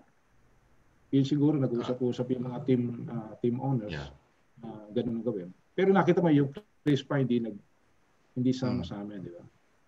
Pero kung ang sabi ko ang Tanduay noon, o Eco Tanduay noong time ko, instead na, actually si Israel kasama ko na sa Tanduay dapat eh. Andun na kami sa office noon, hindi bigla nag-change yung ano niya na pumunta siya ng Crispa. Pero kung halimbawa isipin nyo kung ang Villamin, Israel o Cristobal napunta sa Tanduay, tsaka ako, tsaka sila JB Yango, Frankie Lim, pwede pa, di ba? Laban sana yun. Ando pa sila Manansala, Mike Bilbao, di ba? That's right. Sayang. Wala eh, ganun. Sabi mo nga, timing. Babalik tayo doon sa timing na yan. Ganun talaga eh. Pero nung 1986, Terry Durod, di ba? Yung Terry Durod incident nga, kaya naging famous ka sa Ginebra. Alam na natin nangyari doon. Nagkasikuhan, galit yung fans sa'yo. Pero nung same conference na yun, may import kang, same year pala, same season, may import ka naging kakampi na naging favorite ng Filipino fans, si Dexter Shouse. Dexter Shouse. Ang galing nun maglaro eh. Okay ba nakakampi yun si Dexter Shouse? Actually, nung una is medyo galit kami.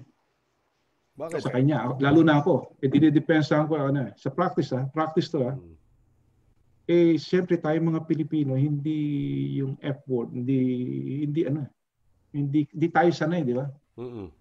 Di ba? Nagmumura siya. Fuck you. Ganun, di ba? Oh, sorry. Ganun na niya. Hindi pa sa practice, hindi tayo sanay Pilipino doon ng ganun, di ba? Minumura ka na, di ba? Hindi tayo Ayun, doon magkakatirahan kami. Pero magaling siya. Pero hindi pa rin siya ganun kagaling sa PBA na import, di ba? Ibang import. Kita niyo? Hindi pa rin. Grabe kasi nung panahon na yun eh. Magagaling yung mga import din na iba. Di ba? Teka muna, may comment dito si Ricardo Brown who's watching also right now. Ray, pinapanood gusto mong sige, yan muna. Gusto mong asarin. Sige, go. Noel, Sid, and Charlie, Ray Lazaro was a legit big-time PBA player. We had many battles in high-stakes games when I was with Great Taste and San Miguel, and we all knew his capabilities. I have much respect for this man. Coming from Ricardo. Wow. Ray. Ayos sabi mo dyan kay, sa sinabi ni Ricardo Brown. Thank you, Ricky. Okay, I'm gonna visit you again in your office. I went to your office, but you ignore to call me. Not time to visit again. I'm gonna see you again because my cousin still live in the same house, across the street ng school. Diba? Siya principal, I think he's a principal. Yeah, he is. Nakakatuwa. Si Ricardo has much respect yung mga nakasabay niya sa PBA. Marami siyang respeto sa inyo lahat. Hindi, sa akin naman isa siya sa mga number one players ng PBA. Asa list ko siya na talagang dead talaga siya. Natin yun mamaya. Yeah. Sid, you wanted to ask something? Yeah, Ray. Hindi, usapang imports na rin na nabanggit na si Terry Duro, Dexter Chow. Sino pa ba yung mga memorable na PBA imports nung kapanahunan mo? Parehong naging kakampi mo at nakalaban mo.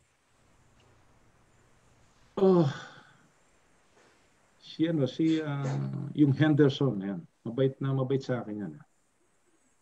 Alam mo yung time na yun, yung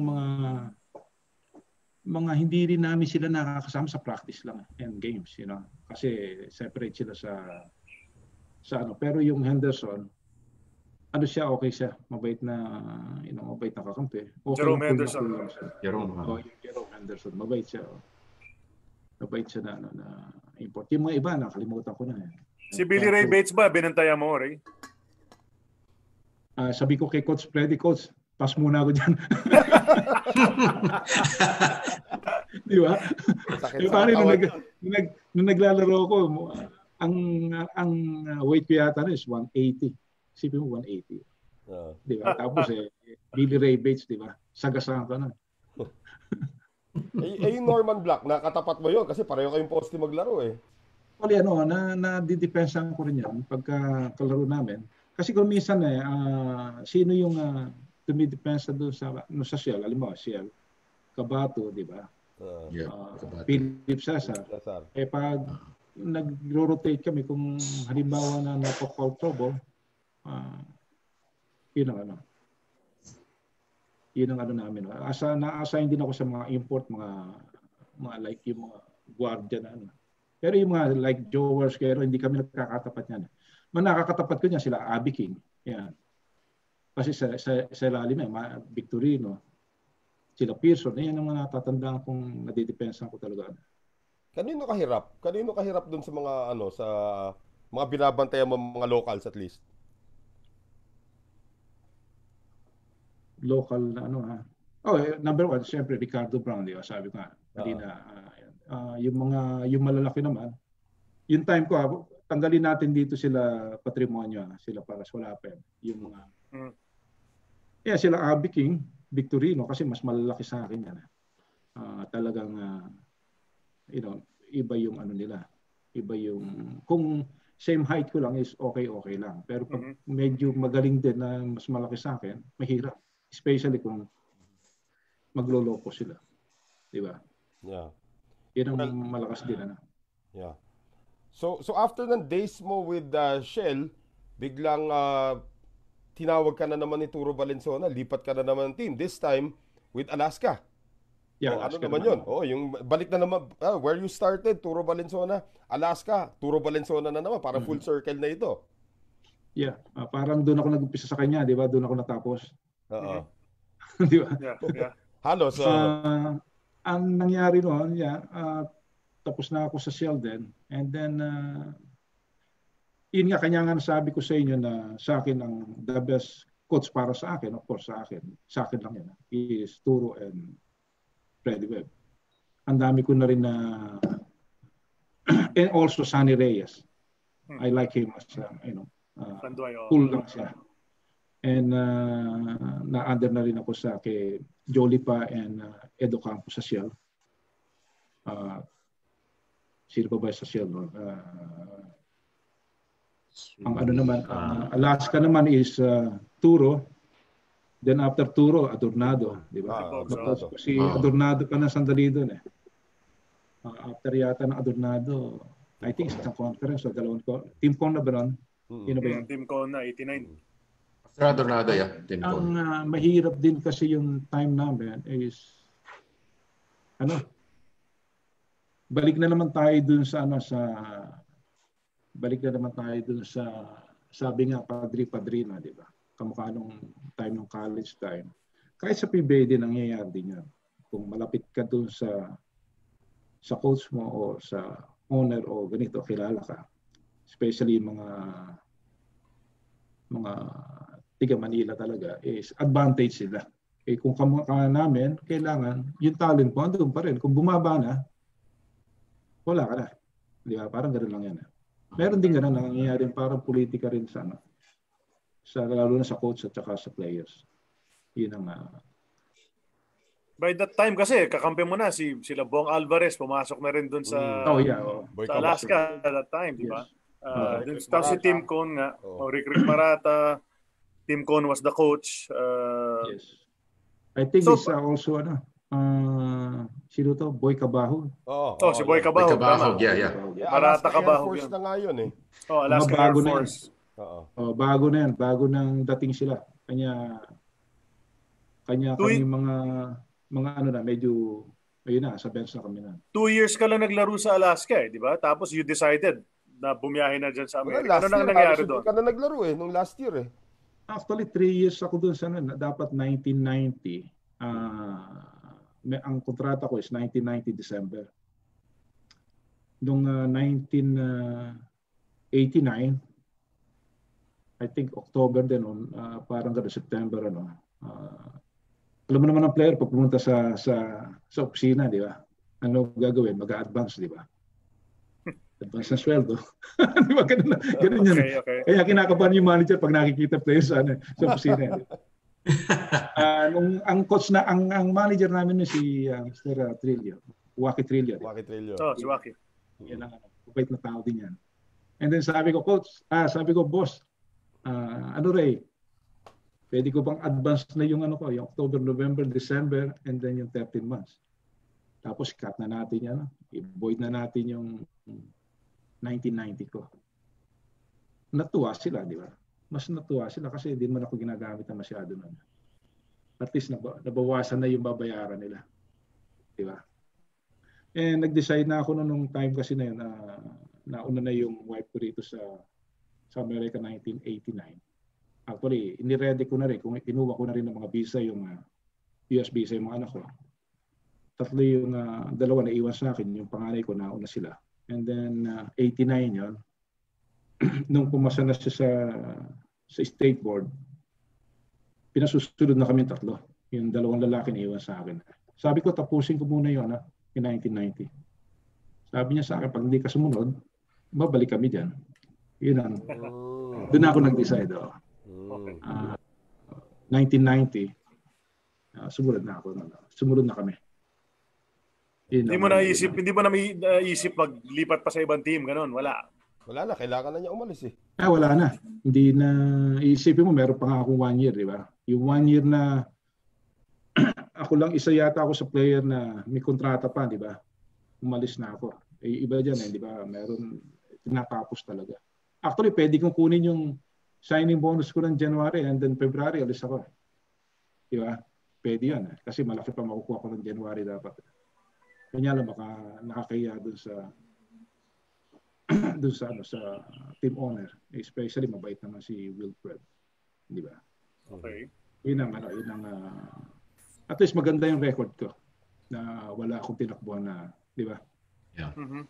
Doon na natapos yung career. Yeah. Doon na natapos yung PBA career nyo. Tapos, well, again, yung tag kay Ray Lazaro is, pag fast break, ilista mo na. Pag nasa ilalim, sure ball na yan. Kasi ang dami niyang kilos na ginagawa. Especially yung reverse layup. Yung ila-layup nung gano'n, gaganyanin mo pa sa kabila. Oo nga. Pinahihirapan pa. Yun yung signature move mo. Pero at the same time, Ray, nakilala ka rin as one of the fiercest defenders sa PBA. How would you like to be remembered as a PBA player? Was it because of your offense, because of your defense, or anything else?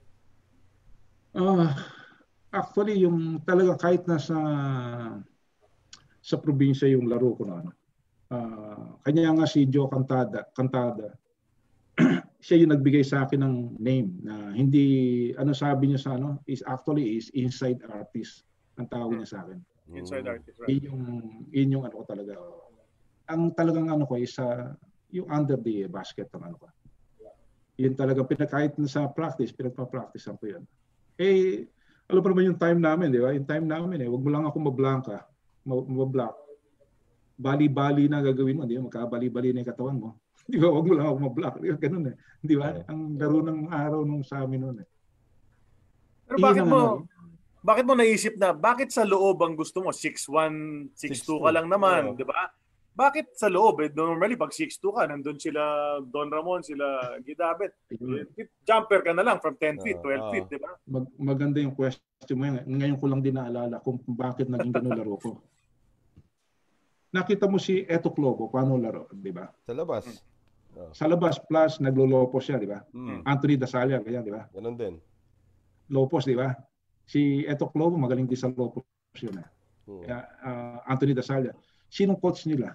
Di ba? Turo Valenzuela. Pagkatapos ng practice namin sa FPU, meron din ako, tinuturuan niya ako na yung footwork man ng one-on-one, yung sa lopos ba. Okay. Siya yung nagturo sa akin. Sabi ko nga sa iyo, yung basketball skill ko is, walang pinanggalingan kundi sa sarili ko lang. Wala naman nagturo sa akin Pwede, di ba? Basketball ka agad, di ba?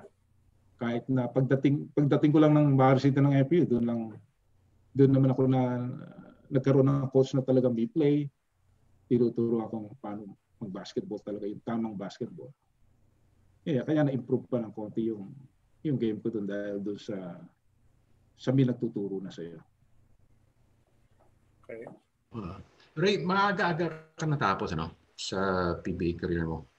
Pale, siguro early 30s ka lang, if I guess, na nung pumunta kayong States. Kumbaga, may ano ka pa sana, may playing years ka pa sana. Yung una mong mga taon sa States, kumusta naman yun? Nami-miss mo bang maglaro? Anong ginagawa mo noon para ma-fill yung gap or yung void ng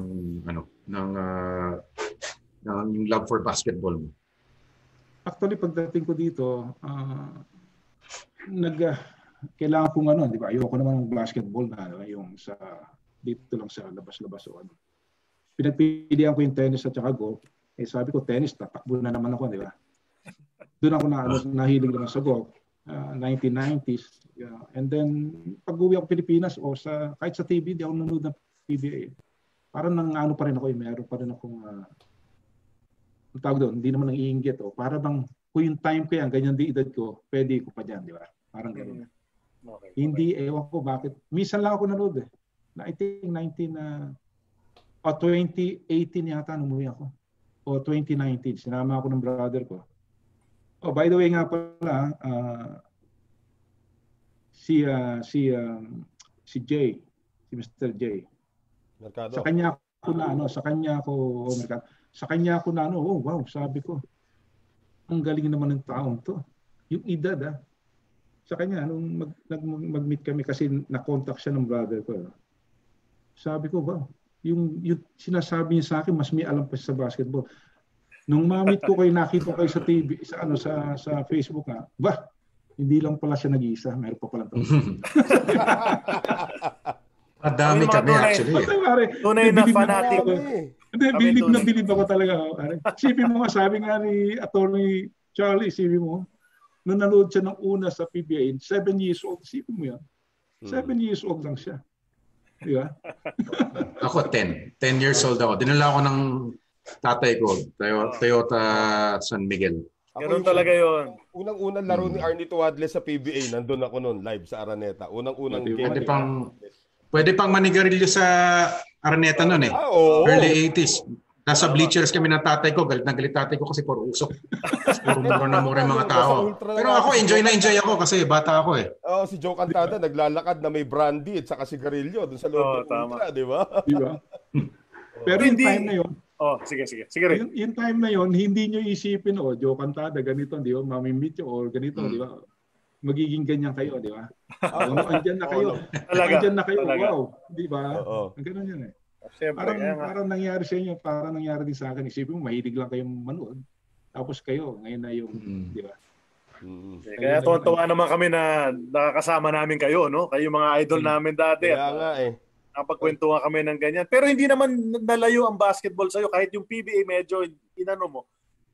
Immerse ka pa rin sa basketball dahil unang-una, ang dami yung mga former PBA players dyan sa States. Kahit pa paano, nagkikita-kita kayo, may mga laro kayo. Tapos, meron ka nung sarili mong pa-tournament dyan sa Florida, di ba, Ray?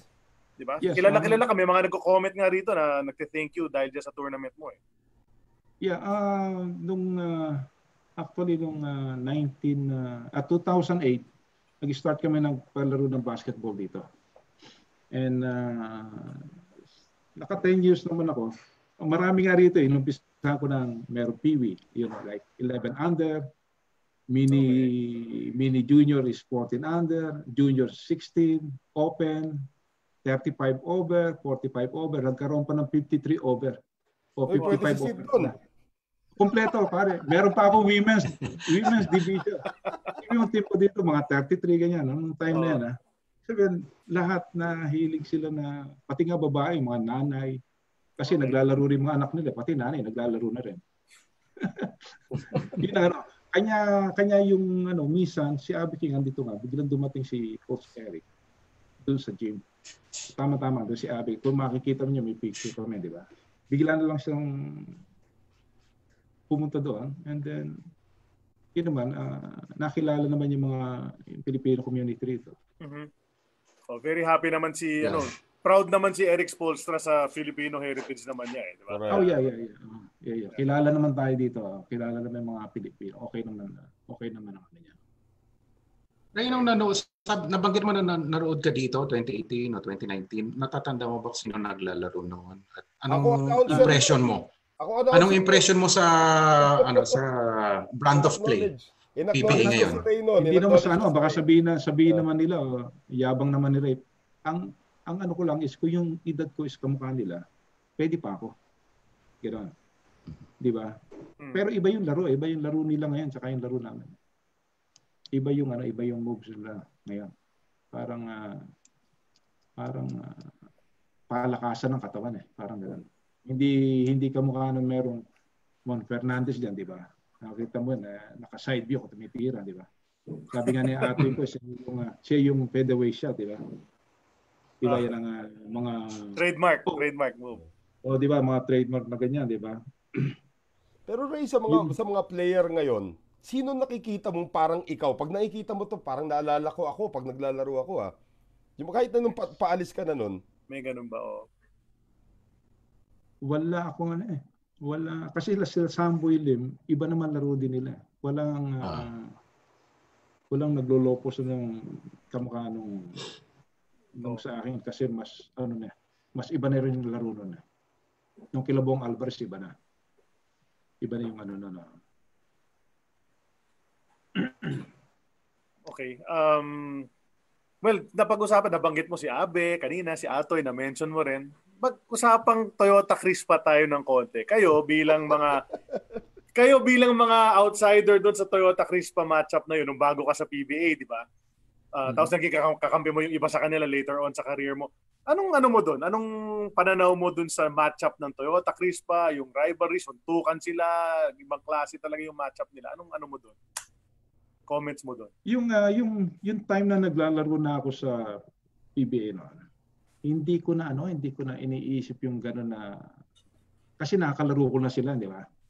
Kung yung time na kamukha nyo na nanonood ako noon, wow, di ba parang gano'n, wow. Yung time ko na is tinatalo rin namin, di ba? Tinatalo rin namin kung minsan sila. Pero yung team nila is talagang malakas din talaga ng time na yan. Talagang sabi ko nga, kanya yung career ko nagtagal ng konti is because of andun lang kami yung team namin third and fourth. Nagagamit ako doon, di ba? Tanduay, alam mo, third, fourth, fifth, ganyan lang sila. Hindi ka mukha ng Crispa Toyota. Kung alam mo, 3 years ako doon, di ba? Isipin mo, 3 years ako sa Toyota. Ano yung average minutes ko per game? Maybe 10? Wala pang 12. Wala pang 12. Kasi may 4 pa na rookie na pumasok ng 82. Kanya sa akin, kung tatanungin niyo ako, sino pinakamagaling na coach sa PBA? Freddie Webb, of course. Alam bakit?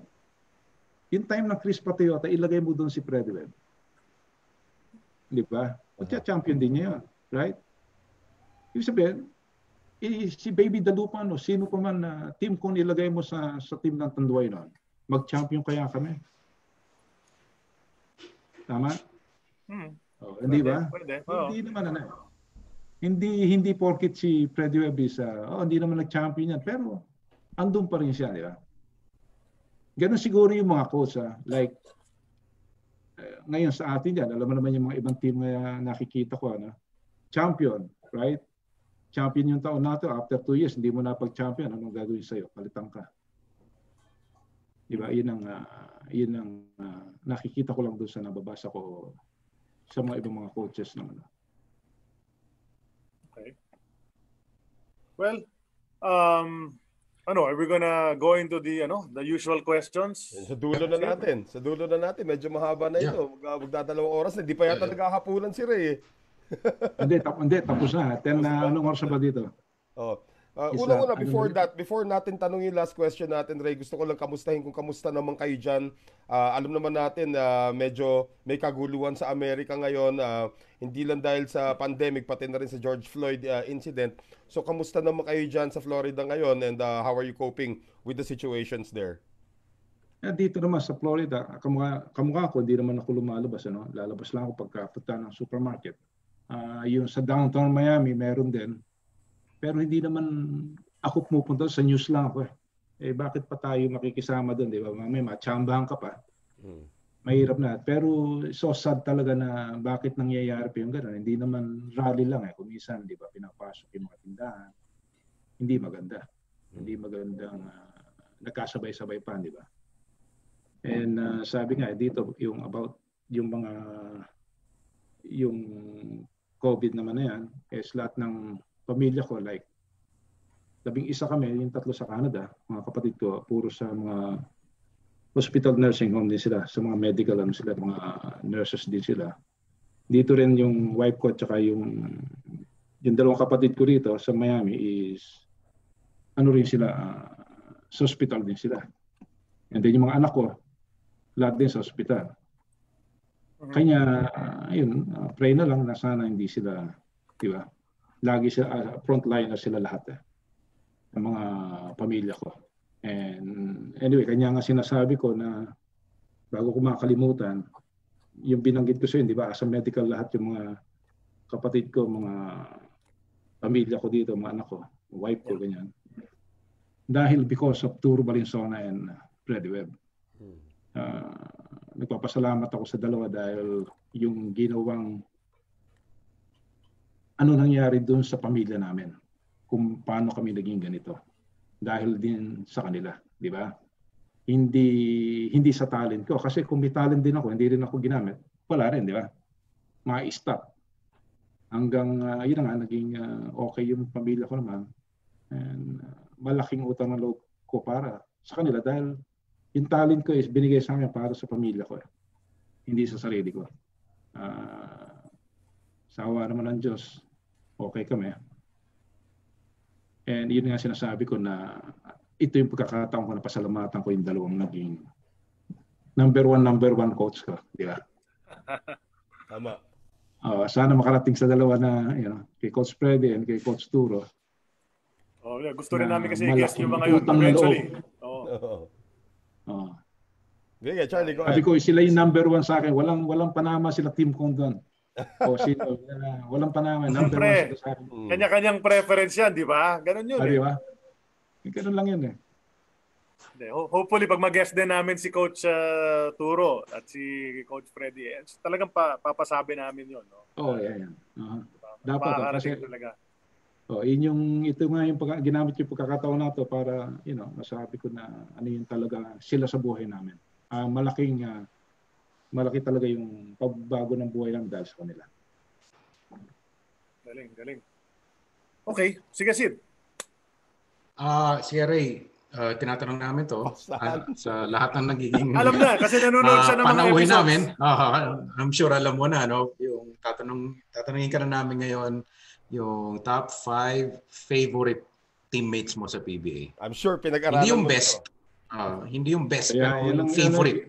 Yung paborito mong kakampi. Alam mo, nung pinapanood ko yan mahirap kasi sagutin niya pagka, di ba, iba nahihirapan kung paano sasagutin, di ba? Kung yung sabi mo, teammate, ito ba is kasama na FPU hanggang PBA or PBA lang? PBA lang. PBA lang, okay. PBA lang. Saan na ba yung... saan ko ba? Sinulat ko na yun yung teammate ko is sa PBA. Number 1, JB Yango. Yan, favorite yan. Mike Bilbao. Okay. One of the best. Sinulat ko na rito, pare, biglang nawala Of course, yung kaibigan ko na kumpare ko, Philip Cesar. Idol ko yan, di ba? Right. Eric Altamirano, yan. Okay. Na-teammate ko rin yan. Mabait na tao yan. UP nga pala yan, di ba? UP yun, tama. Coach E. Yeah. Coach E. Sino pa ba yung isa?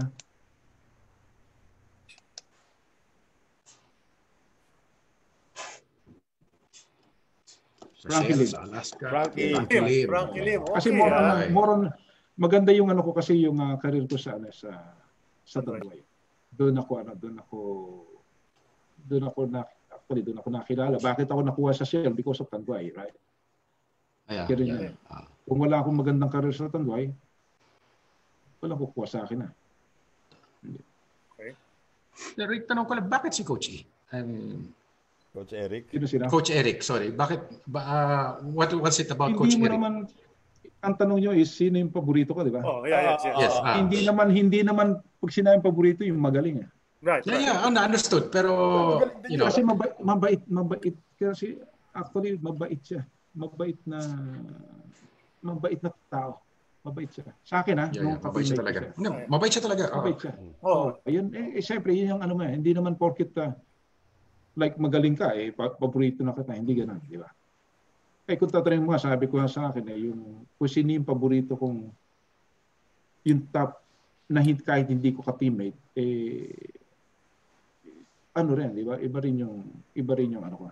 Di ba sa akin yung mga naging teammate ko. Yeah, right. Kasi tinanong nyo kasi na yung top 5 ng PBA na yung time ko, iba naman yan, di ba? Kasi sa akin, yung hindi porket magaling ka, is paborito na kita. Hindi. Yung mabait na tao ka, di ba? Yun ang importante doon. Magaling ka nga, hindi ka nang mabait. Di ba? Pwede ba natin itanong na rin yon yung top 5 nung nasa PBA ka doon sa career mo? Sino yung 5 pinakamagaling na player? Pinakahinahangaan mo nun. Ang number 1 dyan, siyempre hindi ko nalalagyan ng number 1. Ano ko na, para baka may magselos pa, di ba? Bibigay ko na mga di ba? Kasama pa na loob, no? Siyempre, yung, of course, Mon Fernandez, di ba? Magaling naman talaga siya. Ricky Brown, Mike Bilbao. Mike Bilbao, akala mo, lalampa-lampan, di ba? Pero magaling yan. Magaling magpasa, magaling maglaro. Nagkaya ko tira nun. Kaliwete. Iba siya. Kaliwete pa. And of course, Abby King. Of course, yung kasama din yung idol ko, Philip Cesar. Yun yung Abby King talaga, no? Marami nagsasabi talaga, bilib na bilib kay Abby mga... Sabi ko nga kay Abby, pupunta kami sa Supreme Court. Punta kami ni Abby King sa Supreme Court. Samahan ko siya. Bakit? Kasi tatanong namin bakit hindi siya kasama sa top 25. Yun. Yes. May chance pa yan. Hindi. Unfair yung top 40 nga nila. Hindi dapat. Dapat yung tamang tamang player, dapat ilagay nila. Di ba? Yun ang hindi.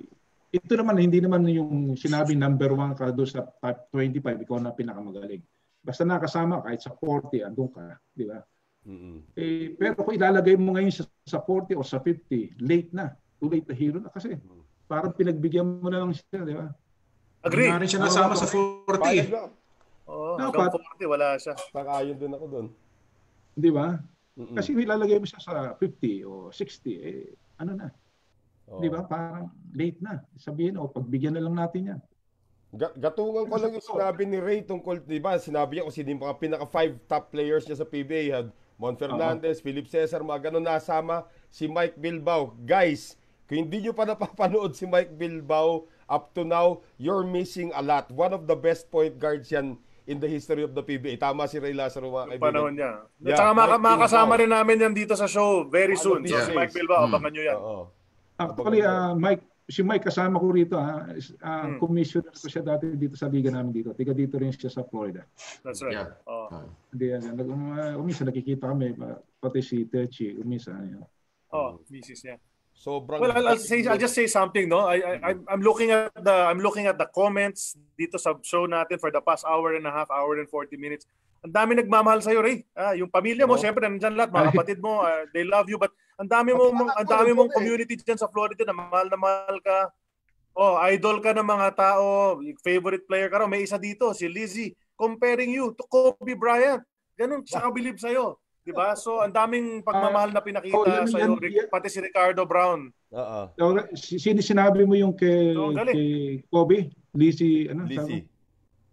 Iyan yung sinasabi ko Yan ang sinasabi ko siya yung number 1 fans ko sa PBA. Kasi siya yung presidente pala. Yan, first casting ko yan. Yan ang kanya lang pinagpalit na ako kay Kobe Bryant. Yan yung Ati Bet ko. Yan. Kaya siya Bean, kasi Kobe Bean. Grabe nga. Iba. So, dami nag-appreciate sa'yo, Ray. And then hindi ka forgotten man dito sa PBA. Obviously, mahal na mahal ka ng mga fans. And we're so happy na nandito ka at Salamat. nakasama ka namin dito dahil nakikita namin yung response ng mga tao. Thank you so much talaga. Di ba? Oo nga, May isa, kino-compare ka dito, may parang ikaw daw maglaro, si Paul Desiderio. Hindi lang ako sure. Hindi rin ako sure doon. Hindi ko na inabutan yan. Oo. UP yan. Baka kailangan ko kayong tatlo. Siguro baka next year, kailangan ko kayo na, lalo na si attorney. Meron akong foundation na tinayo rito. Dapat kukuha na dapat ako sa Manila. Meron akong, nagpapa-concert ako dito. Yung ewan ko, natatandaan niyo si Marcelito Pomoy. Yeah, of course. Galing yun. Dapat may concert kami dito ng kasi nagpapa-concert ako dito every year. Dapat meron kami June 28 na concert dito sa Miami. Ngayon yung dapat ako na yung kikitain doon is may foundation ako na magpapaaral ako ng college sa Pilipinas. Pero dahil nga dito sa COVID na ito, November 14. Sana matutuloy, uwi akong Pilipinas. Kukuha akong 2 estudyante na para pag-aralin ng 4 years college doon sa foundation na ito. And then kanya ako sinabing kailangan kayo kasi meron ako sa PBA na kung 8 to 10 years ako naglaro, di ba? Meron dati na scholarship para sa mga anak ko. Right? Siguro kung may makakatulong dyan, instead na sa akin naman yun, di ba? Pwedeng tulungan, ipamigay na lang natin sa iba na nangangailangan, di ba? Okay. Yun siguro yun yung tsaka yung sinabi ko rin kay attorney Charlie na kamukha kayo, di ba? Nag-umpisa na kayo dyan, is sinasabi ko rin kay Kuya Abin na dapat mayroong seminar dyan o yung mga company na para sa mga players para mabigyan sila ng heads up na pag nag-retire kayo, ano gagawin niyo? Yes. Diba? Yes. Yeah. Hindi, sabi ko nga kay Abe na swerte kami na napunta kami sa Amerika na after ng career namin, kahit pa paano, di ba, medyo naging okay naman kami. Paano yung mga iba na, di ba, hindi nakapunta rito? Dapat meron kayo mag-umpisa na kada team players na kanya may parang seminar parang ganun. Magandang idea yun. Sinusubukan naman ng PBA gawin yun lately. May mga dapat yun kasi kawawa yung makita natin yung mga players na di ba yung pagkatapos ng career wala naman. Yeah. That's right. Well, tsaka yung nagko-comment lahat yan sa dami kong kamag-anak sila lahat yan. Oo nga. Balikan mo na lang mamaya kasi yung iba dito, pati yung last comments, nami-miss daw nila yung bigote mo dahil ang ganda-ganda raw ng bigote mo nung player ka sa PBA. Nawala na raw yung bigote. Wala, puro puti na. Oo nga. Tama. Pero ito nga pala, yung mga kamag-anak ko, yung mga kapatid ng mother, father ko, sabing gano'n sa akin, Ray, swerte naman ng mga kapatid mo. Dahil nga napag-aral ko sila, labing isa kami, naging professional lahat. Sabi ko actually, hindi sila swerte, ako yung swerte. Alam mo bakit? Hindi na sayang yung ginastos ko sa kanila. Yung pera ko sa PBA na yung iba napunta sa kanila, hindi na sayang. Kanya ako yung swerte, di ba? Hindi sila. Dahil hindi na sayang. Right? Naging okay kami. And isa pa, of course, yung wife ko, na 21 years old o 22 kami, na at least kung iba yun na hindi na, bakit mo patutulungan? Paano ka? Kung mapilay ka, paano na tayo? May credit din siya doon na at least hindi niya ako binabawalan na tumulong. Pero yun totoo yun. Para paabot ko lang sa mga kapatid ko, andyan ngayon, salamat. Ako nagpapasalamat na hindi na sayang yung natulong ko. Beautiful. Hindi ako yung swerte sila. Ako yung swerte, hindi sila. Galing. Tama ba yun? Galing. Tama yun. Correct. Tama yun. Yeah. Saka yun yung mga kapatid ko, yung mga ganito na, yung mga kapatid ko rito, yung kapatid ko isa sa Shell, dito, tsaka sa Canada. Tumutulong din sila sa Pilipinas na nagbibigay ng, doon sa probinsya namin, nagbibigay ng tulong ngayon. Is because yung, sabi nga, yun lagi kong sinasabi sa kanila na huwag kang lilingon sa pinanggalingan mo. balikan mo yung pinanggalingan mo para hindi ka yayabang dahil mahirap tayo nung araw, di ba? Mapipil mo na mahirap ka pa rin yan. Kasi pag napil mo mayaman ka na ngayon, may pera ka, wala na, hindi ka natutulong. Kaya hanggang ngayon, ganun pa rin ang ano nila. Hindi nila tinitingnan kundi binabalikan namin yung pinanggalingan namin para makatulong kahit pa paano. Galing. Sana matuloy yung foundation ko and then kailangan ko yung tulong nyo na kahit makakuha ako sa PBA na isang taon na 4 years. You know, yung iba naman nakuha, di ba? Iba naman nakuha. Pero by next year, uwi ako para kumuha ako 2 estudyante. Sana matuloy yung November 14 na nila. Makita-kita tayo nun. Makikita tayo. Basta andyan si Kuya Jay, ha? Kuya Jay. Tama natin si Kuya Jay, ha? Yung binabanggit ni Ray Lazaro, si Jay Mercado, PBA historian. I'm sure nababasa-basa rin ninyo mga kaibigan dyan. Noel, take it home. Well, we'd like to thank Ray Lazaro for joining us dito. Grabe, Ray, ang dami namin natutunan about your career and of course, salamat sa oras na binigay mo rito sa amin sa An Eternity of Basketball. And of course, next week pala, this coming Friday, meron po tayong special guest. Nag-teaser na po kami nung isang araw na sinabi namin, we got Kiko. So, ready na ba yung picture natin? Yeah. Yan ang nakuha ko at such short notice. Yung nakapula na number 8. Yung nakapula. Number 8. Kasi tapos na yung number 6. Tapos na yun. Tapos na yun eh. Di ba? Oo. Wala po. Francis Arnaiz will be our special guest this coming Friday dito sa An Eternity of Basketball. Anong oras ba yun, Charlie? I think it's 8:30 in the morning. 8:30 na umaga dito. We're gonna post it on the Facebook page. Pakiabangan nyo po yan. Yeah. Final details for Francis Arnaiz. Yep, Francis Arnaiz. Pare seconds lang, ha? Yes, nakita mo yung pasa ni Arnaiz? Pinasa yan kay Abby King, nakuha ni Abby King. Di ba? Tapos dinak ni Abby King. Dinak yan. Pero yung kay Atoy na nadinig ko, yung kay Atoy na nadinig ko na pinasa, tumalikod si Abby. In fairness sa dalawa, kasi si Atoy kumisan, kami tendency namin mga players, pag tumira ka, si Atoy, alam mo naman, pag tumalo niya, titira ka agad yan, di ba? Talagang si-shoot niya, di ba? Ang tendency namin, tatalikod kami para mag-rebound. Siguro nangyari nung kay Atoy ko, nung ipapasa niya, hindi siya mabablanka siya, pinasa niya, ipa-rebound na si Abe. Kanya, akala niya, tinalikuran. Yun. Di ba? Di ba? Kasi kami ang tendency namin. Hindi kasalanan ni Abe. Hindi, re-rebound ko. Nakita mo yung kay Francis, hindi pa tira si Francis dyan, ha? Papasa, talaga. Kanya dinak ni Abby King dyan eh. Ayos. Diba? Yung kay Atoy ko naman, nung pinasa niya kay Abby, pa-jump shot si Atoy ko, mabablanka ko yata, pinasa niya kay Abby, pa-rebound na si Abby. Yun yung kwento doon. Yun yung kwento doon. Very good. Tama ba yun? Tama yun. Pwede. Ayos. Po, ha? This Friday, abangan nyo po si Mr. Clutch himself, ha? Number 8 ng Toyota. Naku, daming kwento with Francis Arnaiz this coming Friday. So Charlie, take it home. Well, maraming salamat once again, Ray Lazaro, for joining us dito sa aming show, An Eternity of Basketball. Grabe, sarap ng kwentuhan talaga. Grabe. Parang pwede tumuloy.